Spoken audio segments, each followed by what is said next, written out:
Hare Hare.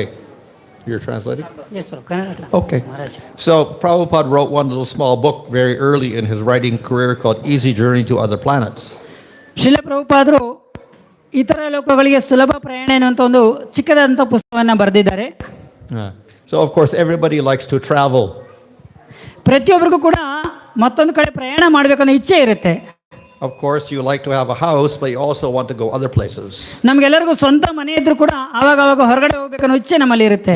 So everyone here is living in Bangalore. ಎಲ್ಲರೂ ಕೂಡ ಬೆಂಗಳೂರಲ್ಲಿ ನಾವೆಲ್ಲರೂ ಕೂಡ ವಾಸವಾಗಿದ್ದೀವಿ. So everybody is fully content. ಮತ್ತೆ ಪ್ರತಿಯೊಬ್ಬರು ಕೂಡ ಸಂಪೂರ್ಣವಾಗಿ ಬ್ಯುಸಿ ಆಗಿದ್ದೀವಿ. And you don't want to go anywhere else. Yes Maharaj. You don't want to go anywhere else. ಇಲ್ಲೆಲ್ಲ ಫುಲ್ ಕಂಫರ್ಟೇಬಲ್ ಚೆನ್ನಾಗಿದೆ, ಮತ್ತೆಲ್ಲೂ ಹೋಗ್ಬೇಕು ಅವನ ಅವಶ್ಯಕತೆ ಇಲ್ಲ ಅಂತ ಅನಿಸ್ಬೋದು. But when we ask people, then they do have some desire. They want to go somewhere else. ಆದ್ರೆ ಕೆಲವರಿಗೆ ಮತ್ತೊಂದು ಕಡೆ ಹೋಗ್ಬೇಕು ಅನ್ನೋ ಆಸೆ ಅವರಲ್ಲಿ ಇರುತ್ತೆ. And some people want to go very far away. ಮತ್ತೆ ಕೆಲವರಿಗೆ ತುಂಬಾ ದೂರ ಹೋಗ್ಬೇಕು ಅನ್ನೋ ಆಸೆ ಇರುತ್ತೆ. Some people want to go to America. ಕೆಲವರಿಗೆ ಅಮೆರಿಕ ಹೋಗ್ಬೇಕು ಅನ್ನೋ ಆಸೆ ಇರುತ್ತೆ. Some people want to go to England. ಮತ್ತೆ ಕೆಲವರಿಗೆ ಇಂಗ್ಲೆಂಡ್ ಹೋಗ್ಬೇಕು ಅನ್ನೋ ಆಸೆ ಇರುತ್ತೆ. Some want to go to Japan. ಮತ್ತೆ ಕೆಲವರಿಗೆ ಜಪಾನ್ ಹೋಗ್ಬೇಕು ಅನ್ನೋ ಆಸೆ ಇರುತ್ತೆ.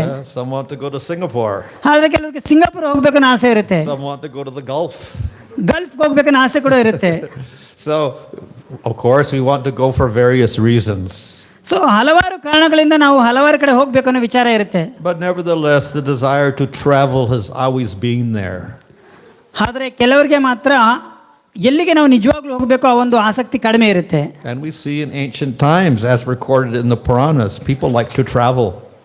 ಪುರಾಣಗಳಲ್ಲಿ ನಾವು ನೋಡಿದ್ದೀವಿ, ನಮ್ಮ ಹಿರಿಯರೆಲ್ಲರೂ ಕೂಡ ಒಂದು ಗ್ರಹ ಲೋಕಗಳಿಂದ ಮತ್ತೊಂದು ಗ್ರಹ ಲೋಕಗಳಿಗೆ ಅವ್ರು ಹೋಗ್ತಿದ್ರು. So though it was more difficult to travel in ancient times, basically walking, all over India, the Puranas describe all these wonderful places that you should go to, like Puri or Dwarka or Vrindavan or Rameshwaram, etc. ಹಿಂದಿನ ದಿನಗಳಲ್ಲಿ ಎಲ್ಲ ಆಚಾರ್ಯರು ಕೂಡ ಒಂದು ಪುಣ್ಯ ಕ್ಷೇತ್ರಗಳಿಂದ ಮತ್ತೊಂದು ಪುಣ್ಯ ಕ್ಷೇತ್ರಗಳಿಗೆ ತಮ್ಮ ಕಾಲ್ನಡಿಗೆಯಲ್ಲೇ ರಾಮೇಶ್ವರ ಇರ್ಬೋದು, ಪೂರಿ ಇರ್ಬೋದು, ವೃಂದಾವನ ಇರ್ಬೋದು, ಅಲ್ಲೆಲ್ಲ ಕಡೆ ಅವರು ನಡ್ಕೊಂಡು ಹೋಗ್ತಿದ್ರು. In spite of all the difficulties, people actually went to the scripture, looked at it, got inspired, and they would walk all over India. ಹಲವಾರು ಕಷ್ಟಗಳಿದ್ರೂ ಕೂಡ ಎಲ್ಲ ಹಿರಿಯರು ಅವರೇನ್ ಮಾಡ್ತಿದ್ರು, ಭಗವಂತನ ಪುಣ್ಯ ಧಾಮಗಳಿಗೆ ನಡ್ಕೊಂಡೇ ಹೋಗ್ತಿದ್ರು. And we see even 500 years ago, Lord Chaitanya walked all over India. 500 ವರ್ಷಗಳ ಹಿಂದೆ ಚೈತನ್ಯ ಮಹಾಪ್ರಭುಗಳು ಕೂಡ ಇಡೀ ಭಾರತ ದೇಶವನ್ನ ಪರ್ಯಟನೆ ಮಾಡಿದ್ದಾರೆ. And previous to that, Ramanujacharya and Madhvacharya, they walked all over India. ಮಧ್ವಾಚಾರ್ಯರು, ರಾಮಾನುಜಾಚಾರ್ಯರು ಎಲ್ಲರೂ ಕೂಡ ಈ ಒಂದು ದೇಶವನ್ನ ಅವರು ಪರ್ಯಟನೆ ಮಾಡಿದ್ದಾರೆ. And they even walked up to the Himalayas. ಹಿಮಾಲಯಕ್ಕೂ ಕೂಡ ಅವರು ಹೋಗಿದ್ದಾರೆ. So travel is not something new. ಹಾಗಾಗಿ ಈ ರೀತಿ ಪ್ರಯಾಣ ಮಾಡೋದು ಎಂದು ಹೊಸ ವಿಚಾರ ಅಲ್ಲ. They walked, but then they had a friend, the horse. Yes, Maharaj. ಅವರು ಹೋಗ್ತಿದ್ರು, ಮತ್ತೆ ಕೆಲವರು ಈ ರೀತಿ ಕುದುರೆಗಳ ಮೇಲೆ ಕೂಡ ಹೋಗ್ತಿದ್ರು. And maybe they had a cart. ಮತ್ತೆ ಈ ರೀತಿ ಎತ್ತಿನ ಗಾಡಿಯಲ್ಲಿ ಕೂಡ ಹೋಗ್ತಿದ್ರು. So we see in Mahabharata and Bhagavatam they had chariots with horses on them. Mahabharata ಪುರಾಣಗಳಲ್ಲಿ ನೋಡಿದಾಗ ಅವರು ದೊಡ್ಡ ದೊಡ್ಡ ರಥಗಳಲ್ಲಿ ಕೂಡ ಅವರು ಪ್ರಯಾಣ ಮಾಡ್ತಿದ್ರು. But nevertheless, for thousands and thousands and thousands and thousands of years, the main means of travel was walking or horse.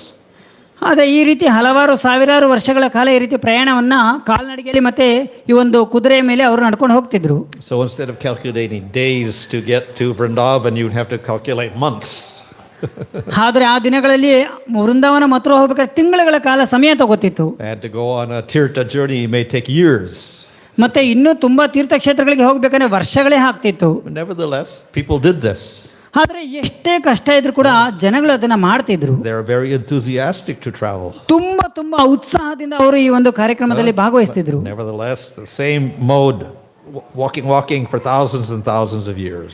ವರ್ಷಾನುಗಟ್ಟಲೆ ಅವರು ಈ ರೀತಿ ನಡ್ಕೊಂಡು ಹೋಗೋದಿದ್ರು ಕೂಡ ಅವರ ಉತ್ಸಾಹದಲ್ಲಿ ಯಾವತ್ತೂ ಕೂಡ ಕುಗ್ಗುತ್ತಾ ಇರಲಿಲ್ಲ. But then suddenly, a few hundred years ago, with the scientific revolution in Europe, then they had machines like trains. ಆದರೆ ಇನ್ನೇನು ಜಸ್ಟ್ ಕೆಲವು ವರ್ಷಗಳ ಹಿಂದೆ ಈ ಒಂದು ಆಧುನಿಕತೆಯ ಸಂಪೂರ್ಣವಾದಂಥ ಮುನ್ನಡೆಯಿಂದ ಈಗ ದೊಡ್ಡ ದೊಡ್ಡ ಯಾಂತ್ರಿಕಗಳು ಈ ರೀತಿಯಾದಂಥ ಟ್ರೈನ್ ಎಲ್ಲ ಕೂಡ ಬಂದಿದೆ. And instead of simple boats, they got more complex boats. ಮತ್ತೆ ಈ ರೀತಿ ಸ್ಟೀಮರ್ಸ್, ಹಡಗುಗಳು ಕೂಡ ತುಂಬಾ ಕಂಫರ್ಟಬಲ್ ಆಗಿ ವ್ಯವಸ್ಥೆ ಇದೆ. So this speeded up travel a lot. You didn't have to walk. ಈ ಪ್ರಕಾರವಾಗಿ ಇದೆಲ್ಲ ಬಂದ್ರಿಂದ ಏನಾಗಿದೆ ಅಂದರೆ ಪುಣ್ಯಕ್ಷೇತ್ರಗಳಿಗೆ ತೀರಾ ಬೇಗ ನಾವು ತಲುಪುವಂಥ ವ್ಯವಸ್ಥೆ ಆಗಿದೆ. So instead of walking months to Vrindavan, you could do so in maybe a few days. So ಹಾಗಾಗಿ ತಿಂಗಳುಗಳ ಕಾಲ ನಾವು ವೃಂದಾವನ್ಗೆ ಹೋಗುವಂಥ ಸಂದರ್ಭ ಇದ್ದಿದ್ದು ಇವಾಗ ಕೆಲವೇ ದಿನಗಳಲ್ಲಿ ನಾವು ವೃಂದಾವನ್ಗೆ ಹೋಗ್ಬೋದು. So though thousands of years people walking, then suddenly within a few hundred years everything speeded up. ಈ ರೀತಿ ವರ್ಷಾನುಗಟ್ಟಲೆ ಅವ್ರು ನಡ್ಕೊಂಡು ಹೋಗ್ತಾ ಇರೋ ಕೆಲವು ವರ್ಷಗಳ ಹಿಂದೆ ಇವಾಗ ಎಲ್ಲವೂ ಕೂಡ ವೇಗದ ಗತಿಯಲ್ಲಿ ಮುಂದೆ ಹೋಗಿದೆ. And of course the first trains were a little slow. Now the trains are very, very fast. ಆ ದಿನಗಳಲ್ಲಿ ನಡ್ಕೊಂಡು ಹೋಗೋದು ಸುಲಭ ಕಷ್ಟ ಆಗ್ತಿತ್ತು, ಮತ್ತೆ ಕೆಲವು ತುಂಬ ಸ್ಲೋ ಇರ್ತಿತ್ತು. ಆದರೆ ಇವಾಗ ಸ್ಪೀಡ್ ಟ್ರೈನ್ಸ್ ಎಲ್ಲ ಇರೋದನ್ನ ಬೇಗ ಹೋಗ್ಬೋದು. And then they went one step further. They started flying. ಈಗ ಅಷ್ಟು ಮಾತ್ರ ಅಲ್ಲ, ಇನ್ನೊಂದು ಹೆಜ್ಜೆ ಮುಂದೆ ಇಡಬೇಕಂದ್ರೆ ನಾವು ಇವಾಗೆಲ್ಲ ಇವಾಗ ವಾಯು ಮಾರ್ಗದಲ್ಲಿ ಕೂಡ ಇವಾಗ ಹೋಗ್ಬೋದು. And then when they started flying, they made better and better airplanes. ಅದರಲ್ಲೂ ಕೂಡ ತುಂಬ ಉನ್ನತವಾದಂಥ ಸ್ಪೀಡ್ ಏರೋಪ್ಲೇನ್ಸ್ ಆ ಥರ ಎಲ್ಲವೂ ಕೂಡ ಬಂದಿದೆ. And in this way, they're able to go all over the earth. So ಇವಾಗ ಮುಂಚೆ ಒಂದು ದೇಶದಲ್ಲಿ ಎಲ್ಲ ಪರ್ಯಟನೆ ಮಾಡ್ತಾ ಇದ್ರು. ಇವಾಗ ಏನಾಗಿದೆ, ಎಲ್ಲ ದೇಶಗಳು ಈ ಪ್ರಪಂಚದಾದ್ಯಂತ ಓಡಾಡುವಂಥ ಸಂದರ್ಭ ಅವಕಾಶ ಇದೆ. So that desire to travel of the human being has been satisfied to some degree by these modern forms of transport. ಈ ಪ್ರಕಾರವಾಗಿ ಎಲ್ಲ ಕಡೆ ಓಡಾಡಬೇಕು ಅನ್ನೋಂಥ ಆಸೆಗಳನ್ನು ನಾವು ಈ ಪ್ರಕಾರವಾಗಿ ಪೂರೈಕೆ ಮಾಡ್ಕೋತಾ ಇದ್ದೀವಿ. But then people got a little more ambitious. ಆದರೆ ಜನಗಳಿಗೆ ಇಷ್ಟು ಮಾತ್ರ ಅಲ್ಲ, ಇನ್ನೂ ಹೆಚ್ಚೆಚ್ಚಿಗೆ ಅವ್ರಿಗೆ ಆಸೆಗಳು, ಆಂಬಿಷನ್ಸ್ ಹೆಚ್ಚೆಚ್ಚಿಗೆ ಇದೆ. Why should we limit ourselves to earth? Let's go somewhere else. ಈಗ ಆಲ್ರೆಡಿ ನಾವೆಲ್ಲ ಕೇಳ್ಪಟ್ಟಂತೆ ಯಾಕೆ ಬರೀ ಈ ಒಂದು ಗ್ರಹಲೋಕದಲ್ಲಿ ಮಾತ್ರ, ಬೇರೆ ಬೇರೆ ಗ್ರಹಗಳಿಗೂ ಹೋಗ್ಬೇಕು ಅನ್ನೋ ಒಂದು ಇಚ್ಛೆ ಶುರುವಾಗಿದೆ. So they started shooting rockets up into the moon. ಹಾಗಾಗಿ ಇವಾಗ ಎಲ್ಲರೂ ಕೂಡ ಚಂದ್ರಯಾನದ ಕಡೆ ಎಲ್ಲರೂ ಕೂಡ ಪ್ರಯಾಣವನ್ನ ಸಾಗಿಸಿದ್ದಾರೆ. So they tried to go to the moon, and then they sent things up to Mars, and things up to Jupiter, etc. ಹಾಗಾಗಿ ಇವಾಗ ಅವರು ಚಂದ್ರಯಾನ, ಮಂಗಳಯಾನ ಅಂತ ಅವರು ಹೊಸ ಕಾರ್ಯಕ್ರಮಗಳನ್ನ ಮಾಡ್ಕೊಂಡಿದ್ದಾರೆ. So this again is the attempt of the human being to travel further and further and further away from the earth. ಇದೆಲ್ಲವೂ ಕೂಡ ನಾವು ನೋಡ್ತಾ ಇದ್ವಿ, ಮನುಷ್ಯರು ಒಂದು ಕಡೆಯಿಂದ ಮತ್ತೊಂದು ಕಡೆಗೆ ಬೇರೆ ಬೇರೆ ಗ್ರಹಗಳಿಗೆ ಹೋಗ್ಬೇಕು ಅನ್ನೋ ಇಚ್ಛೆ ಎಲ್ಲರಲ್ಲಿ ಹೆಚ್ಚಿಗೆ ಇದೆ. Unfortunately, we are limited. ಆದರೆ ದೌರ್ಭಾಗ್ಯವಶಾತ್ ಏನಂದರೆ ಎಲ್ಲರಿಗೂ ಕೂಡ ಒಂದು ಮಿತಿ ಅಂತ ಇರುತ್ತೆ. Our fuel will only take us so far, then it's finished. We can't go any further. ಅದಕ್ಕಿಂತ ಇನ್ನು ಮುಂದೆ ಹೋಗಬೇಕು ಅಂದರೆ ಅಲ್ಲಿಗೆ ನಮ್ಮ ಅಂತ್ಯ ಕಾಣಿಕೊಳ್ಳುತ್ತೆ. So we can't go as far as we would like. ಹಾಗಾಗಿ ತುಂಬ ದೂರ ನಾವು ಹೋಗೋದಕ್ಕೆ ಅಷ್ಟೊಂದು ಅವಕಾಶ ಇಲ್ಲ. All we can do is imagine how to do it. ಕೆಲವೊಂದನ್ನು ನಾವು ಇಮ್ಯಾಜಿನ್ ಮಾಡ್ಕೋಬೇಕಾಗುತ್ತೆ. So therefore we have science fiction. ಹಾಗಾಗಿ ನಮಗೆ ಏನಿದೆಯೋ ಅದರಲ್ಲಿ ತೃಪ್ತಿಯನ್ನೇ ಇರಬೇಕು.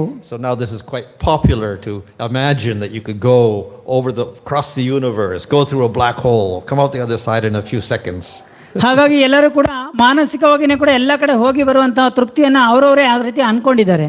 So we can't do it practically as human beings, but we can imagine doing all of this because human being desires to go further and further and further away. ಹಾಗಾಗಿ ಯಾವುದ್ಯಾವುದು ನಾವು practical ಆಗಿ ಮಾಡೋಕ್ಕಾಗಲ್ಲ ಅದೆಲ್ಲವೂ ಕೂಡ ನಾವು ಚಿಂತನೆಯನ್ನು ಮಾಡ್ತಾ ನಾವು ಸಂತೃಪ್ತಿಯನ್ನು ಪಡಬೇಕು. But perhaps the other way around, other people in other civilizations and other planets are already more advanced and they can come here. ಆದರೆ ಇನ್ನೊಂದು ಹೊಸ ವಿಚಾರ ನಮ್ಗೆ ಗೊತ್ತಾಗಿರೋದೇನೆಂದರೆ, ನಮ್ಮಲ್ಲಿ ಯಾವ ರೀತಿ ಇಚ್ಛೆ ಇದೆ ಅದೇ ಪ್ರಕಾರ ಬೇರೆ ಬೇರೆ ಗ್ರಹಗಳಲ್ಲೂ ಕೂಡ ಅಲ್ಲೂ ಕೂಡ ಜೀವಿಗಳಿದ್ದಾವೆ. ಅವೆಲ್ಲವೂ ಕೂಡ ಎಲ್ಲ ಕಡೆ ಓಡಾಡುವಂಥ ಇಚ್ಛೆ ಅವರಲ್ಲೂ ಇದೆ.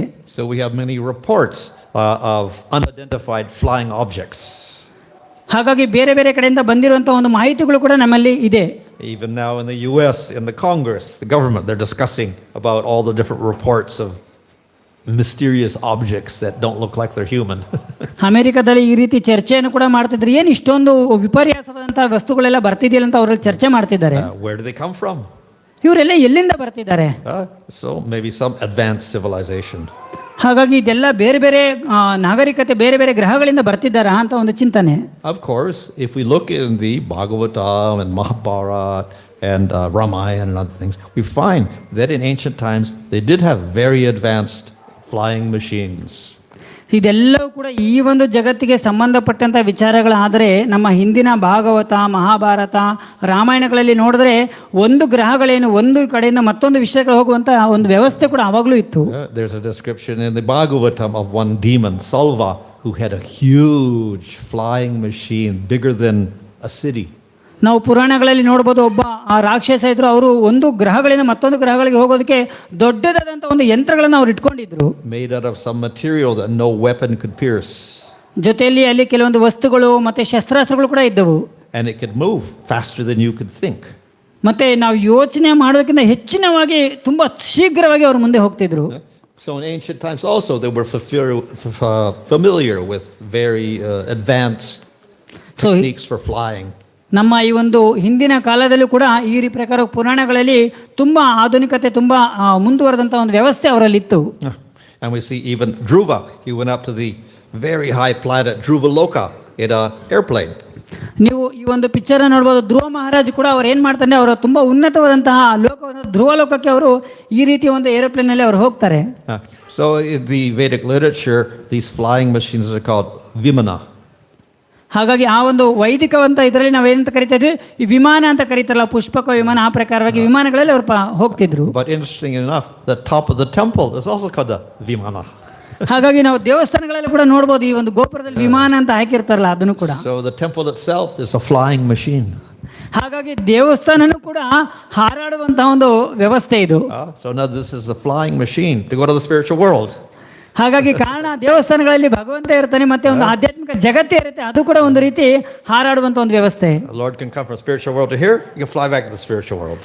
ಭಗವಂತನೇ ಖುದ್ದಾಗಿ ಇಲ್ಲಿಗೆ ಬಂದಿದ್ದಾನೆ, ಮತ್ತೆ ನಮ್ಮೆಲ್ಲರನ್ನು ಕೂಡ ಇಲ್ಲಿಂದ ಕರ್ಕೊಂಡು ಹೋಗ್ತಾರೆ.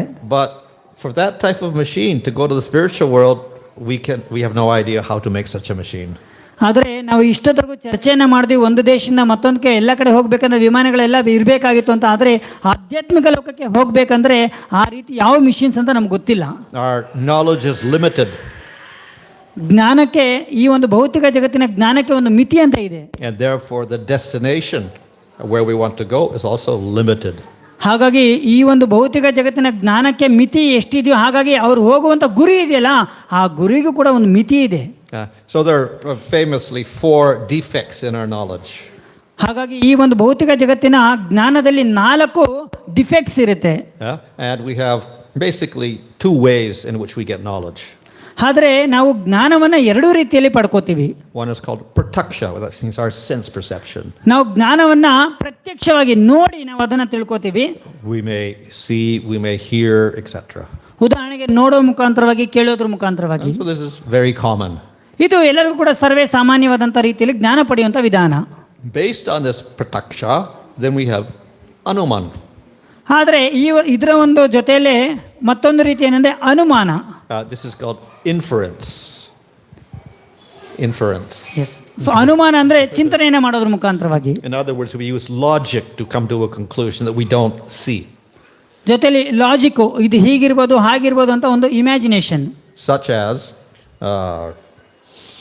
where there is smoke, there is fire. ಅಂದ್ರೆ ಎಲ್ಲಿ ಹೊಗೆ ಇರುತ್ತೋ ಅಲ್ಲಿ ಬೆಂಕಿ ಇರುತ್ತೆ. I see smoke on the mountain. ಒಂದು ಪರ್ವತದಲ್ಲಿ ಅಲ್ಲಿ ಒಂದು ಹೊಗೆ ನಾವು ನೋಡ್ತೀವಿ. So anuman is there's fire on the mountain. ಹಾಗಾಗಿ ನಾವೇನು ಊಹೆ ಮಾಡ್ತೀವಿ, ಓ ಅಲ್ಲಿ ಹೊಗೆ ಬರ್ತಿದೆ ಅಂದ್ರೆ ಅಲ್ಲಿ ಬೆಂಕಿ ಇರುತ್ತೆ ಅಂತ. I don't see the fire, but because where there is smoke there is fire, therefore smoke on the mountain, there must be fire on the mountain. ಅರೆ ನಿಜವಾಗ್ಲೂ ನಮ್ಮ ಕಣ್ಣಿಗೆಲ್ಲ ಬೆಂಕಿ ಕಾಣಿಸಿಲ್ಲ, ಆದರೆ ಏನು ಹೊಗೆ ಬರ್ತಾರಂದ್ರೆ ಅಲ್ಲಿ ಬೆಂಕಿ ಇದೆ ಅಂತ ನಾವು ಅನ್ಕೋತೀವಿ. ಇದು ಅನುಮಾನ ರೀತಿಯಲ್ಲಿ ನಾವು ಪಡೆಯುವಂತಹ ಜ್ಞಾನ. So based on this anuman, we've developed a lot of logic, a lot of science, a lot of books, everything. ಹಾಗಾಗಿ ಈ ರೀತಿ ಒಂದು ಅನುಮಾನದಿಂದ ನಾವು ತುಂಬ ಲಾಜಿಕ್ಸ್ನ ಮತ್ತು ತುಂಬ ತಿಳುವಳಿಕೆಗಳನ್ನು ಮತ್ತು ವಿಜ್ಞಾನವನ್ನು ಪಡೆಯೋದಕ್ಕೆ ನಾವು ಪ್ರಯತ್ನ ಮಾಡ್ತೀವಿ. But though we have so much knowledge coming from prataksha and anuman, faults are there. ಆದರೆ ಈ ಎಲ್ಲವೂ ಕೂಡ ಏನೇನು ಪ್ರತ್ಯಕ್ಷವಾಗಿ ಮತ್ತು ಅನುಮಾನವಾಗಿ ಪಡೆಯುವಂಥ ಒಂದು ಜ್ಞಾನ ಇದೆಯಲ್ಲ, ಇವೆಲ್ಲವೂ ಕೂಡ ಮಿತಿ ಇರುತ್ತೆ. One fault is brahma. ಅಂದರೆ ಒಂದು ರೀತಿಯಲ್ಲಿ ಹೇಳ್ಬೇಕಾದ್ರೆ ಇದು ಒಂದು ಭ್ರಮೆಯಲ್ಲಿ ಇರುತ್ತೆ. This means make mistakes, illusion. ಅಂದರೆ ಈ ಪ್ರಕಾರವಾಗಿ ಅವರು ತಪ್ಪುಗಳನ್ನು ಮಾಡ್ತಾರೆ, ಅಜ್ಞಾನದಲ್ಲಿ ಇರ್ತಾರೆ. So common one is you see a rope on the ground but it's a little dark out and you think that's a snake. ಉದಾಹರಣೆಗೆ ಹೇಳ್ಬೇಕಂದ್ರೆ ನಾವು ಕತ್ತಲಲ್ಲಿ ಹೋಗ್ಬೇಕಂದ್ರೆ ಒಂದು ಹಗ್ಗವನ್ನು ತುಳಿದ ತಕ್ಷಣ ಹಾವು ಅಂತ ನಾವು ಭಾಸ ಮಾಡ್ತೀವಲ್ಲ, ಆ ಪ್ರಕಾರವಾಗಿ. So I think it's a snake, that's a mistake. ಆದರೆ ನಾವು ಸ್ನೇಕ್ ಅದು ಹಾವು ಇರ್ಬೋದು ಅಂತ ನಾವು ವಿಚಾರ ಮಾಡ್ತೀವಿ ಅಷ್ಟೇ. So we can make many such mistakes with our intellect. ಈ ಪ್ರಕಾರವಾಗಿ ನಮ್ಮ ದೃಷ್ಟಿಯಿಂದನೂ ಕೂಡ ನಾವು ಹಲವಾರು ರೀತಿಯಂತ ತಪ್ಪು ನಿರ್ಧಾರಗಳಿಗೆ ಬರ್ತೀವಿ. Particularly if the conditions are not proper for seeing, too dark, too light, or too far, too near, whatever. ಮತ್ತೆ ಜೊತೆಯಲ್ಲಿ ನಮ್ಮ ಎಲ್ಲ ಇಂದ್ರಿಯಗಳು ಮಿತಿ ಹೇಗಿರುತ್ತೆ ಅಂದ್ರೆ ನಮ್ಮ ಸ್ವಲ್ಪ ದೂರದವರೆಗೂ ಮಾತ್ರ ನಾವು ಅದನ್ನು ನೋಡ್ಬೋದು. Another mistake of the senses is karanapata, limitation of senses. ಮತ್ತೆ ಮತ್ತೊಂದು ರೀತಿಯಾದ ಒಂದು ಡಿಫೆಕ್ಟ್ ನಾವು ಹೇಳಿದ್ವಲ್ಲ ಆಲ್ರೆಡಿ ನಮ್ಮಲ್ಲಿ 4 ಡಿಫೆಕ್ಟ್ ಇರ್ತದೆ. ಎರಡನೇದಂದ್ರೆ ನಮ್ಮ ಎಲ್ಲ ಒಂದು ಇಂದ್ರಿಯಗಳಿಗೆ ಒಂದು ಮಿತಿ ಅಂತ ಇರುತ್ತೆ. So with the eye I can see only so far, after that I cannot see. ನಮ್ಮ ಈ ಒಂದು ಕಣ್ಣಿನಿಂದ ಆ ಗೋಡೆವರೆಗೂ ನೋಡ್ಬೋದು, ಆದರೆ ಗೋಡೆಯಿಂದ ಏನಿದೆ ಅಂತ ಕಾಣಿಸೋದಿಲ್ಲ. It's too close, cannot see. ನಾವು ಕಣ್ಣನ್ನು ಮುಚ್ಚಿಬಿಟ್ರೆ ಮತ್ತೇನು ನೋಡೋಕ್ಕಾಗಲ್ಲ. Of course we got instruments like telescope to see further, microscope to see closer. ಅದೇ ಪ್ರಕಾರ ನಮ್ಮ ಮುಂದೆ ಟೆಲಿಸ್ಕೋಪ್ ಇರೋದು ತುಂಬ ದೂರದಲ್ಲಿರುವಂಥ ಒಂದು ವಸ್ತುವನ್ನು ನೋಡ್ಬೋದು, ಸೂಕ್ಷ್ಮದರ್ಶಕದಲ್ಲಿ ತುಂಬ ತೀಕ್ಷ್ಣವಾದಂಥ ವಸ್ತುವನ್ನು ಕೂಡ ನಾವು ನೋಡ್ಬೋದು. Plus we cannot see through a wall. ಆದರೆ ಈ ಗೋಡೆ ಹಿಂದೆ ಏನಿದೆ ಅಂತ ನಾವು ನೋಡೋಕ್ಕಾಗಲ್ಲ. So we have limited senses. ಈ ಮುಖಾಂತರವಾಗಿ ನಮ್ಗೆ ಅರ್ಥ ಆಗುತ್ತೆ ನಮ್ಮ ಒಂದು ಇಂದ್ರಿಯಗಳಿಗೆ ಮಿತಿ ಇದೆ. Third thing is called pramad. ಮೂರನೇದಾಗಿ ಏನಂದ್ರೆ ಪ್ರಮಾದ. This means inattention. ನಮ್ಮಲ್ಲಿ ಸರಿಯಾದಂಥ ಏಕಾಗ್ರತೆಯನ್ನು ಕೊಡೋದಕ್ಕೆ ಸಾಧ್ಯವಿಲ್ಲ. Because of inattention we don't see something. ಮತ್ತೆ ಈ ಒಂದು ಏಕಾಗ್ರತೆ ಇಲ್ದಿರೋದ್ರಿಂದ ನಾವು ಕೆಲವೊಂದನ್ನು ನೋಡೋಕ್ಕಾಗೋದಿಲ್ಲ. We're capable of seeing but we don't see. Yes Maharaj. We're capable of seeing, we don't see. ನಮಗೆ ನಿಜವಾಗ್ಲೂ ಕೂಡ ನೋಡೋ ಶಕ್ತಿ ಇದೆ, ಆದರೆ ಏಕಾಗ್ರತೆ ಇಲ್ದಿರೋದನ್ನ ಅದು ನಮಗೆ ಕಾಣಿಸ್ತಿಲ್ಲ. So here a man is walking along and he falls in a hole. ನೋಡಿ ಈ ಒಂದು ಚಿತ್ರಣ ನೋಡಬಹುದು, ಅವ್ರಿಗೆ ಶಕ್ತಿ ಇದೆ, ಮುಂದೆ ಹಳ್ಳ ಇದೆ ಅಂತ ಗೊತ್ತಿದ್ದಾರೆ, ನಾವು ಏಕಾಗ್ರತೆ ಇಲ್ಲ, ಬಿದ್ದೋಗ್ತಿದ್ದಾರೆ. Why? Because he's not paying attention. ಅಲ್ಲಿ ನಾವು ಸರಿಯಾದಂತ ಒಂದು ಅಟೆನ್ಷನ್ ಕೊಡದೇ ಇರೋದು ಕಾರಣ. So we're not paying attention, so many things we don't see. ಹಾಗಾಗಿ ಎಷ್ಟೋ ಸರಿ ಈ ಒಂದು ಏಕಾಗ್ರತೆ ಇಲ್ದಂಗೆ ನಾವು ಎಷ್ಟೋ ತಪ್ಪುಗಳನ್ನ ಮಾಡ್ತೀವಿ. The fourth one is called vipralipsa, cheating. ನಾಲ್ಕನೇದಾಗಿ ಪ್ರತಿಯೊಬ್ಬರಲ್ಲಿ ಇರುವಂಥ ಒಂದು ದೋಷ ಏನು ಅಂದರೆ ಎಲ್ಲರಲ್ಲೂ ಕೂಡ ಮೋಸ ಮಾಡುವಂಥ ಪ್ರವೃತ್ತಿ ಇದೆ. We may see properly, but we report it differently. ನಾವು ನೋಡೋದನ್ನ ಸರಿಯಾಗೇ ನೋಡಿರ್ತೀವಿ, ಆದರೆ ಹೇಳಬೇಕಂದ್ರೆ ತಪ್ಪಾಗಿ ಹೇಳಿರ್ತೀವಿ. So though even science says we're trying to observe things very nicely and accurately, even they cheat. Even ವಿಜ್ಞಾನಿಗಳು ಕೂಡ ಅವ್ರು ನೋಡ್ತಾರೆ, ನೋಡಿ ಅದನ್ನ ಕಡೆಗೆ ಅವರದೇ ಆದಂಥ ರೀತಿಯಲ್ಲಿ ಅದನ್ನ ತಿಳುವಳಿಕೆಯನ್ನು ಕೊಡ್ತಾರೆ. So many complaints are there that even the scientists are cheating.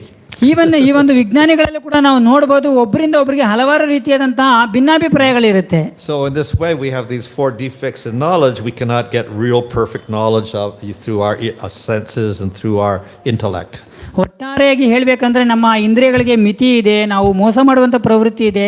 ಈ ಎಲ್ಲ ಕಾರಣಗಳಿಂದ ನಾವು ಸರಿಯಾದಂಥ ಜ್ಞಾನವನ್ನು ಪಡ್ಕೊಳ್ಳೋದಕ್ಕೂ ಕೂಡ ಕಷ್ಟ ಇದೆ. But then there are things beyond our senses and beyond our mind. ಆದರೆ ಹಲವಾರು ವಿಚಾರಗಳು ನಮ್ಮ ಬುದ್ಧಿ ಮತ್ತು ನಮ್ಮ ಮನಸ್ಸು, ನಮ್ಮ ಇಂದ್ರಿಯಗಳಿಗೆ ಮೀರಿರುವಂಥ ಕೆಲವೊಂದು ವಿಚಾರಗಳಿದೆ. The Supreme Lord is beyond human senses, beyond the human mind. ಆದರೆ ಭಗವಂತ ದೇವೋತ್ತಮ ಪರಮ ಪುರುಷ ನಮ್ಮೆಲ್ಲ ಮಿತಿಗಿಂತ, ನಮ್ಮ ಎಲ್ಲ ಮಾನಸಿಕ ಬೌದ್ಧಿಕತೆಗಿಂತ ಅವರು ಮೇಲೆ ಇದ್ದಾರೆ. So how can our eye or our mind conceive of the Lord? ಅಂತಹ ಭಗವಂತನನ್ನ ನೋಡೋದಾದರೂ ಹೇಗೆ? So the material knowledge is limited in so many ways. Ultimately all we can do is go to some material destination. ಹಾಗಾಗಿ ಒಟ್ಟಾರೆಯಾಗಿ ಹೇಳಬೇಕಂದ್ರೆ ಈ ಒಂದು ಭೌತಿಕವಾದಂಥ ಜ್ಞಾನಕ್ಕೆ ಒಂದು ಮಿತಿ ಇದೆ. ಅದರಿಂದ ನಾವು ನಮ್ಮ ನಿಜವಾದಂಥ ಗತಿಯನ್ನ ಪಡ್ಕೊಳ್ಳೋದಕ್ಕೆ ಕಷ್ಟ ಇದೆ. And because it is quite limited, we can only go so far. We can't even get past the moon yet. ಹಾಗಾಗಿ ನಮ್ಮಲ್ಲಿರುವಂಥ ಕಡಿಮೆ ಒಂದು ಜ್ಞಾನದಿಂದ ತುಂಬ ಕಡೆ ನಾವು ಹೋಗೋದಕ್ಕೆ, ತುಂಬ ದೂರ ಹೋಗೋದಕ್ಕೆ ಆಗೋದಿಲ್ಲ. We cannot go across the universe. ಈ ಒಂದು ವಿಶ್ವವನ್ನು ಮೀರಿ ಮುಂದಕ್ಕೆ ಹೋಗಕ್ಕೆ ಆಗೋದಿಲ್ಲ. So we're very limited with our knowledge. ಹಾಗಾಗಿ ನಮ್ಮ ಒಂದು ಜ್ಞಾನಕ್ಕೆ ಮಿತಿ ಇದೆ. So how can we get to the spiritual knowledge, to the spiritual world? ಇಷ್ಟೊಂದು ದೋಷಗಳು, ಇಷ್ಟೊಂದು ಮಿತಿಗಳು ನಮ್ಮಲ್ಲಿ ಇರಬೇಕಂದ್ರೆ ಅಂತ ಭಗವಂತನ ಆಧ್ಯಾತ್ಮಿಕವಾದಂಥ ಲೋಕವನ್ನಕ್ಕೆ ಹೋಗೋದಾದ್ರೂ ಹೇಗೆ? So we have another type of knowledge that will help us.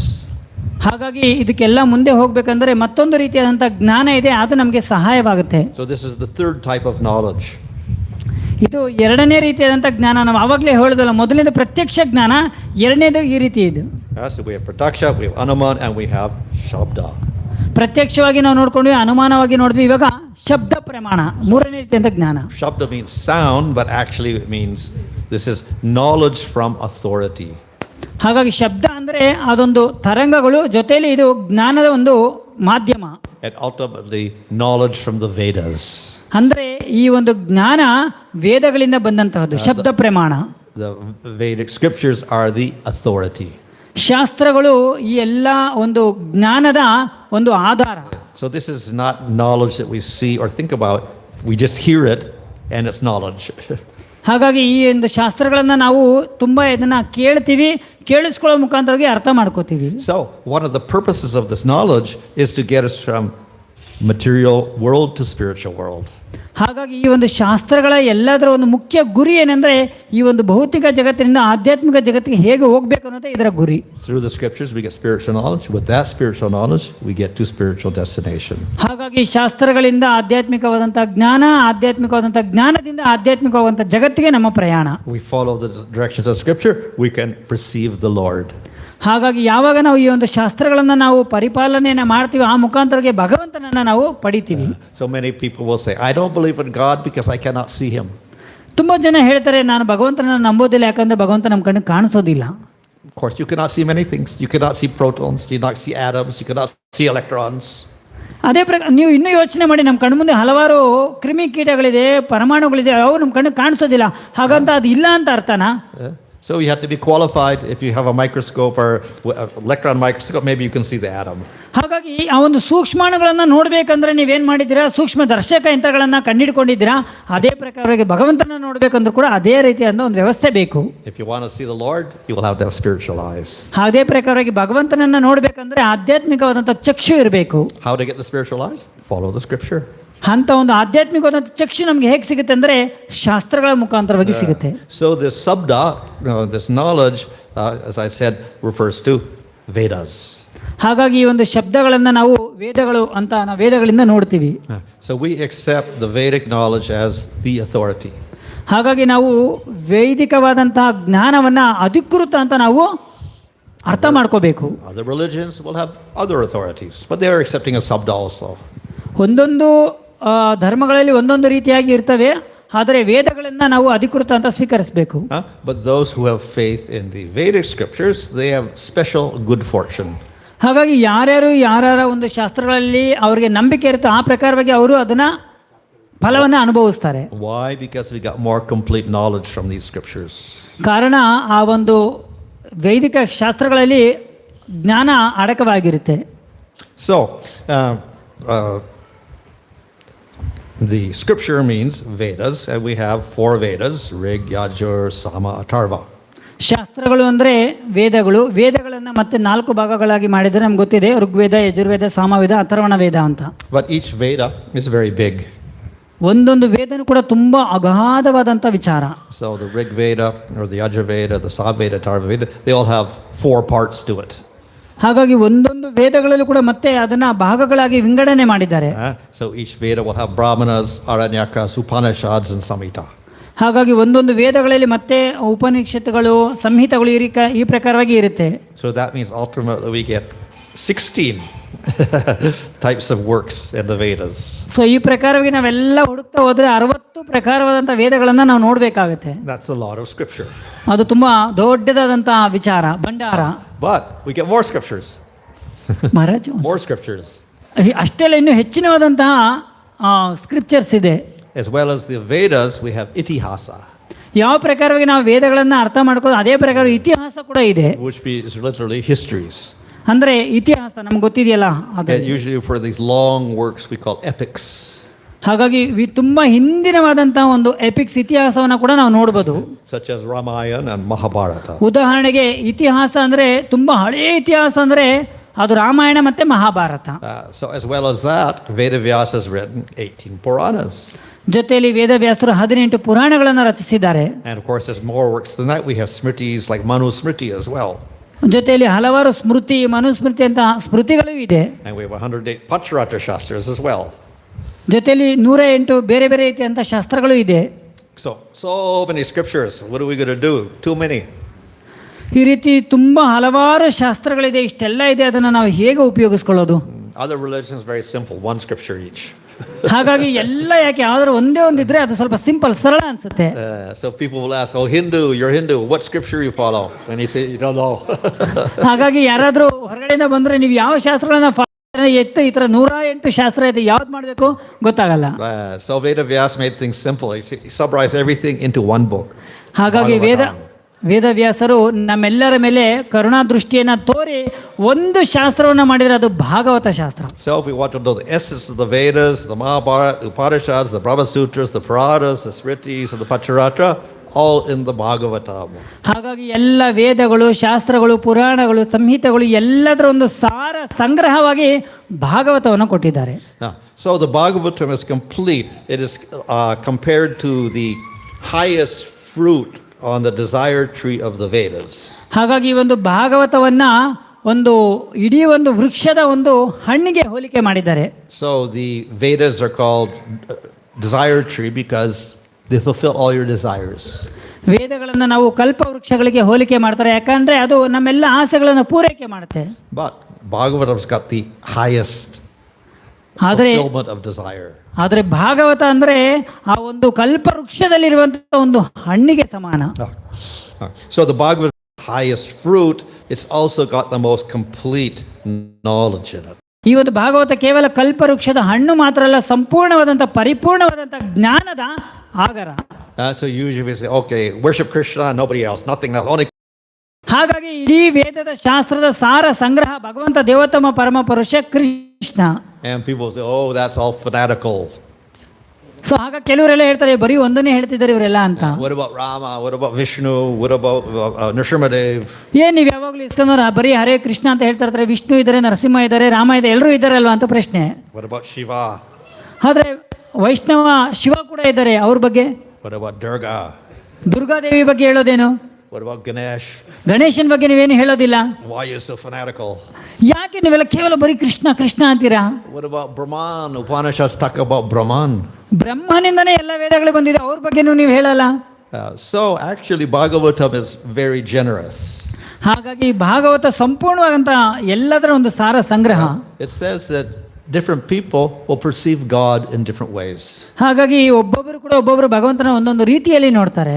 So there's this sloka from 3rd canto of Bhagavatam. ಹಾಗಾಗಿ ಭಾಗವತದ 3ನೇ ಒಂದು ಸ್ಕಂದದಲ್ಲಿ ಈ ಒಂದು ಶ್ಲೋಕದ ಒಂದು ವಿಚಾರ ಇದೆ. So we can conceive of one object in different ways. ಅಂದ್ರೆ ಒಂದು ವಸ್ತುವನ್ನು ನಾವು ಬೇರೆ ಬೇರೆ ರೀತಿಯಲ್ಲಿ ನಾವು ಅದನ್ನ ನೋಡ್ತೀವಿ. So we can also perceive Bhagavan in different ways. ಅದೇ ಪ್ರಕಾರ ಭಗವಂತನನ್ನು ಕೂಡ ಬೇರೆ ಬೇರೆ ರೀತಿಯಲ್ಲಿ ಎಲ್ಲರೂ ಕೂಡ ಪಡಿತಾರೆ. So an example of how we perceive a material object in many ways. ಉದಾಹರಣೆಗೆ ನಾವು ಯಾವುದರ ಒಂದು ವಸ್ತುವನ್ನ ಹೇಗೆ ನಾವು ಅದನ್ನ ನೋಡ್ತೀವಲ್ಲ ಆ ಪ್ರಕಾರವಾಗಿ. For instance, milk. ಉದಾಹರಣೆಗೆ ಒಂದು ಹಾಲನ್ನು ತಗೊಳ್ಳಿ. So if you perceive milk with the eye, what do you see? ನಾವೇನಾದ್ರು ಒಂದು ಹಾಲನ್ನು ಕಣ್ಣಿನ ಮುಖಾಂತರ ನೋಡಿದ್ರೆ ನಮ್ಗೆ ಏನು ಗೊತ್ತಾಗುತ್ತೆ? Something white. ಏನನ್ಸುತ್ತೆ? ಬಿಳಿಗಿದೆ, ಬಿಳಿಯಾಗಿದೆ. But of course there are many white things. This is white. This is white also. ಆದರೆ ಕರೆಕ್ಟಾಗಿ ನೋಡಿದ್ರೆ ಬೆಳ್ಳಗಿರೋದಂದ್ರೆ ಮಾಸ್ ಕೂಡ ಬೆಳ್ಳಗಿದೆ, ಬೆಳ್ಳಗಿರುವಂಥ ಬಟ್ಟೆ ಕೂಡ ಬೆಳ್ಳಗಿದೆ. Of course they'll say, oh, it's a different shape, it's in a glass. ಆದರೆ ಹಾಲು ಗ್ಲಾಸಲ್ಲಿ ಅದರದೇ ಆದಂಥ ಬೇರೆ ಒಂದು ಆಕಾರದಲ್ಲಿ ಇರುತ್ತೆ. But other than that, that's all we'll get from the eye. ನಮ್ಮ ಕಣ್ಣಲ್ಲಿ ಇಷ್ಟು ಮಾತ್ರ ನಾವು ನೋಡ್ತೀವಿ.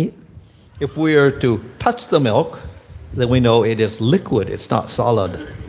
ನಾವು ಯಾವಾಗ ಒಂದು ಹಾಲನ್ನು ಮುಟ್ತೀವಿ ಆವಾಗ ಇದು ದ್ರವ ರೂಪದಲ್ಲಿದೆ ಅಂತ, ಇದು ಗಟ್ಟಿ ಇಲ್ಲ ಅಂತ ಗೊತ್ತಾಗುತ್ತೆ. But of course we know there are many liquids. Water is liquid, so many of the liquids are there. ಆದರೆ ದ್ರವ ರೂಪದಲ್ಲಿ ಇದು ಮಾತ್ರ ಏನು, ಬೇರೆ ಎಷ್ಟೊಂದು ವಸ್ತುಗಳು ಕೂಡ ದ್ರವ ರೂಪದಲ್ಲೇ ಇರುತ್ತೆ. But anyway, with two senses we know it is white, it is liquid. ನಮ್ಗೆ ಗೊತ್ತಿದೆ ಈ ಹಾಲು ಅಂದ್ರೆ ಅದು ಬೆಳ್ಳಗಿರುತ್ತೆ ಮತ್ತೆ ಅದು ದ್ರವ ರೂಪದಲ್ಲಿ ಇರುತ್ತೆ. But then we can grind up some chalk and put it in some water. It's also white and liquid. ಅಷ್ಟೇ, ನಾವೇನಾದ್ರು ಸ್ವಲ್ಪ ಏನಾದ್ರು ಸುಣ್ಣನ ಏನಾದ್ರು ಒಂದು ನೀರಿಗೆ ಹಾಕ್ಬಿಟ್ಟು ಕಲಸಿದ್ರೆ ಅದು ಕೂಡ ಬೆಳ್ಳಗೆ ಇರುತ್ತೆ ಮತ್ತು ವೈಟ್ಗೆ ಇರುತ್ತೆ. So if I use my tongue and I taste it, then oh, that's chalk, that's not milk. ಆದರೆ ಯಾವಾಗ ನಾವು ಅದನ್ನ ತಗೊಂಡು ಬಾಯಿಗೆ ನಾಲಿಗೆಯಲ್ಲಿ ಹಾಕೋತೀರ ಆವಾಗ ಅದು ಯಾವುದು ಅಂತ ನಮ್ಗೆ ಗೊತ್ತಾಗುತ್ತೆ. And if we smell it, and then we have milk has a certain smell, other things have different smells. So ಯಾವಾಗ ಮತ್ತೆ ನಾವು ಕಾಯಿಸಿದಾಗ ಅದರ ಒಂದು ಸ್ಮೆಲ್ ಸುವಾಸನೆ ನೋಡಿದಾಗ ಕೂಡ ಅದು ಬದಲಾವಣೆ ಗೊತ್ತಾಗುತ್ತೆ. And then with the ear, some will say that is milk, that is chalk. ಮತ್ತೆ ಕೆಲವರು ಗೊತ್ತಿರೋರು ಹೇಳ್ತಾರೆ ನೋಡಿ ಇದು ಹಾಲು ಮತ್ತೆ ಇದು ಸುಣ್ಣದ ನೀರು ಅಂತ ಕೂಡ ಹೇಳ್ತಾರೆ. So with our different senses we can perceive one object in different ways. ಒಟ್ಟಾರೆ ಏನು ಹೇಳಕೊಟ್ಟಿರೋದಂದ್ರೆ ಒಂದು ವಸ್ತುವನ್ನ ನಾವು ಹಲವಾರು ರೀತಿಯಲ್ಲಿ ಅದನ್ನ ನಾವು ಅರ್ಥ ಮಾಡ್ಕೋಬಹುದು. So if we look at one way, we'll perceive the Lord in terms of matter. ಅದೇ ಪ್ರಕಾರವಾಗಿ ಒಂದು ರೀತಿಯಲ್ಲಿ ನಾವು ಭಗವಂತನ ನೋಡಿದ್ರೆ ಅದು ಕೆಲವರಿಗೆ ಅದು ವಸ್ತು ರೀತಿಯಲ್ಲಿ ಕಾಣಿಸುತ್ತೆ. If we perceive the Lord through karma kanda, we will think of the Lord in terms of Svargaloka.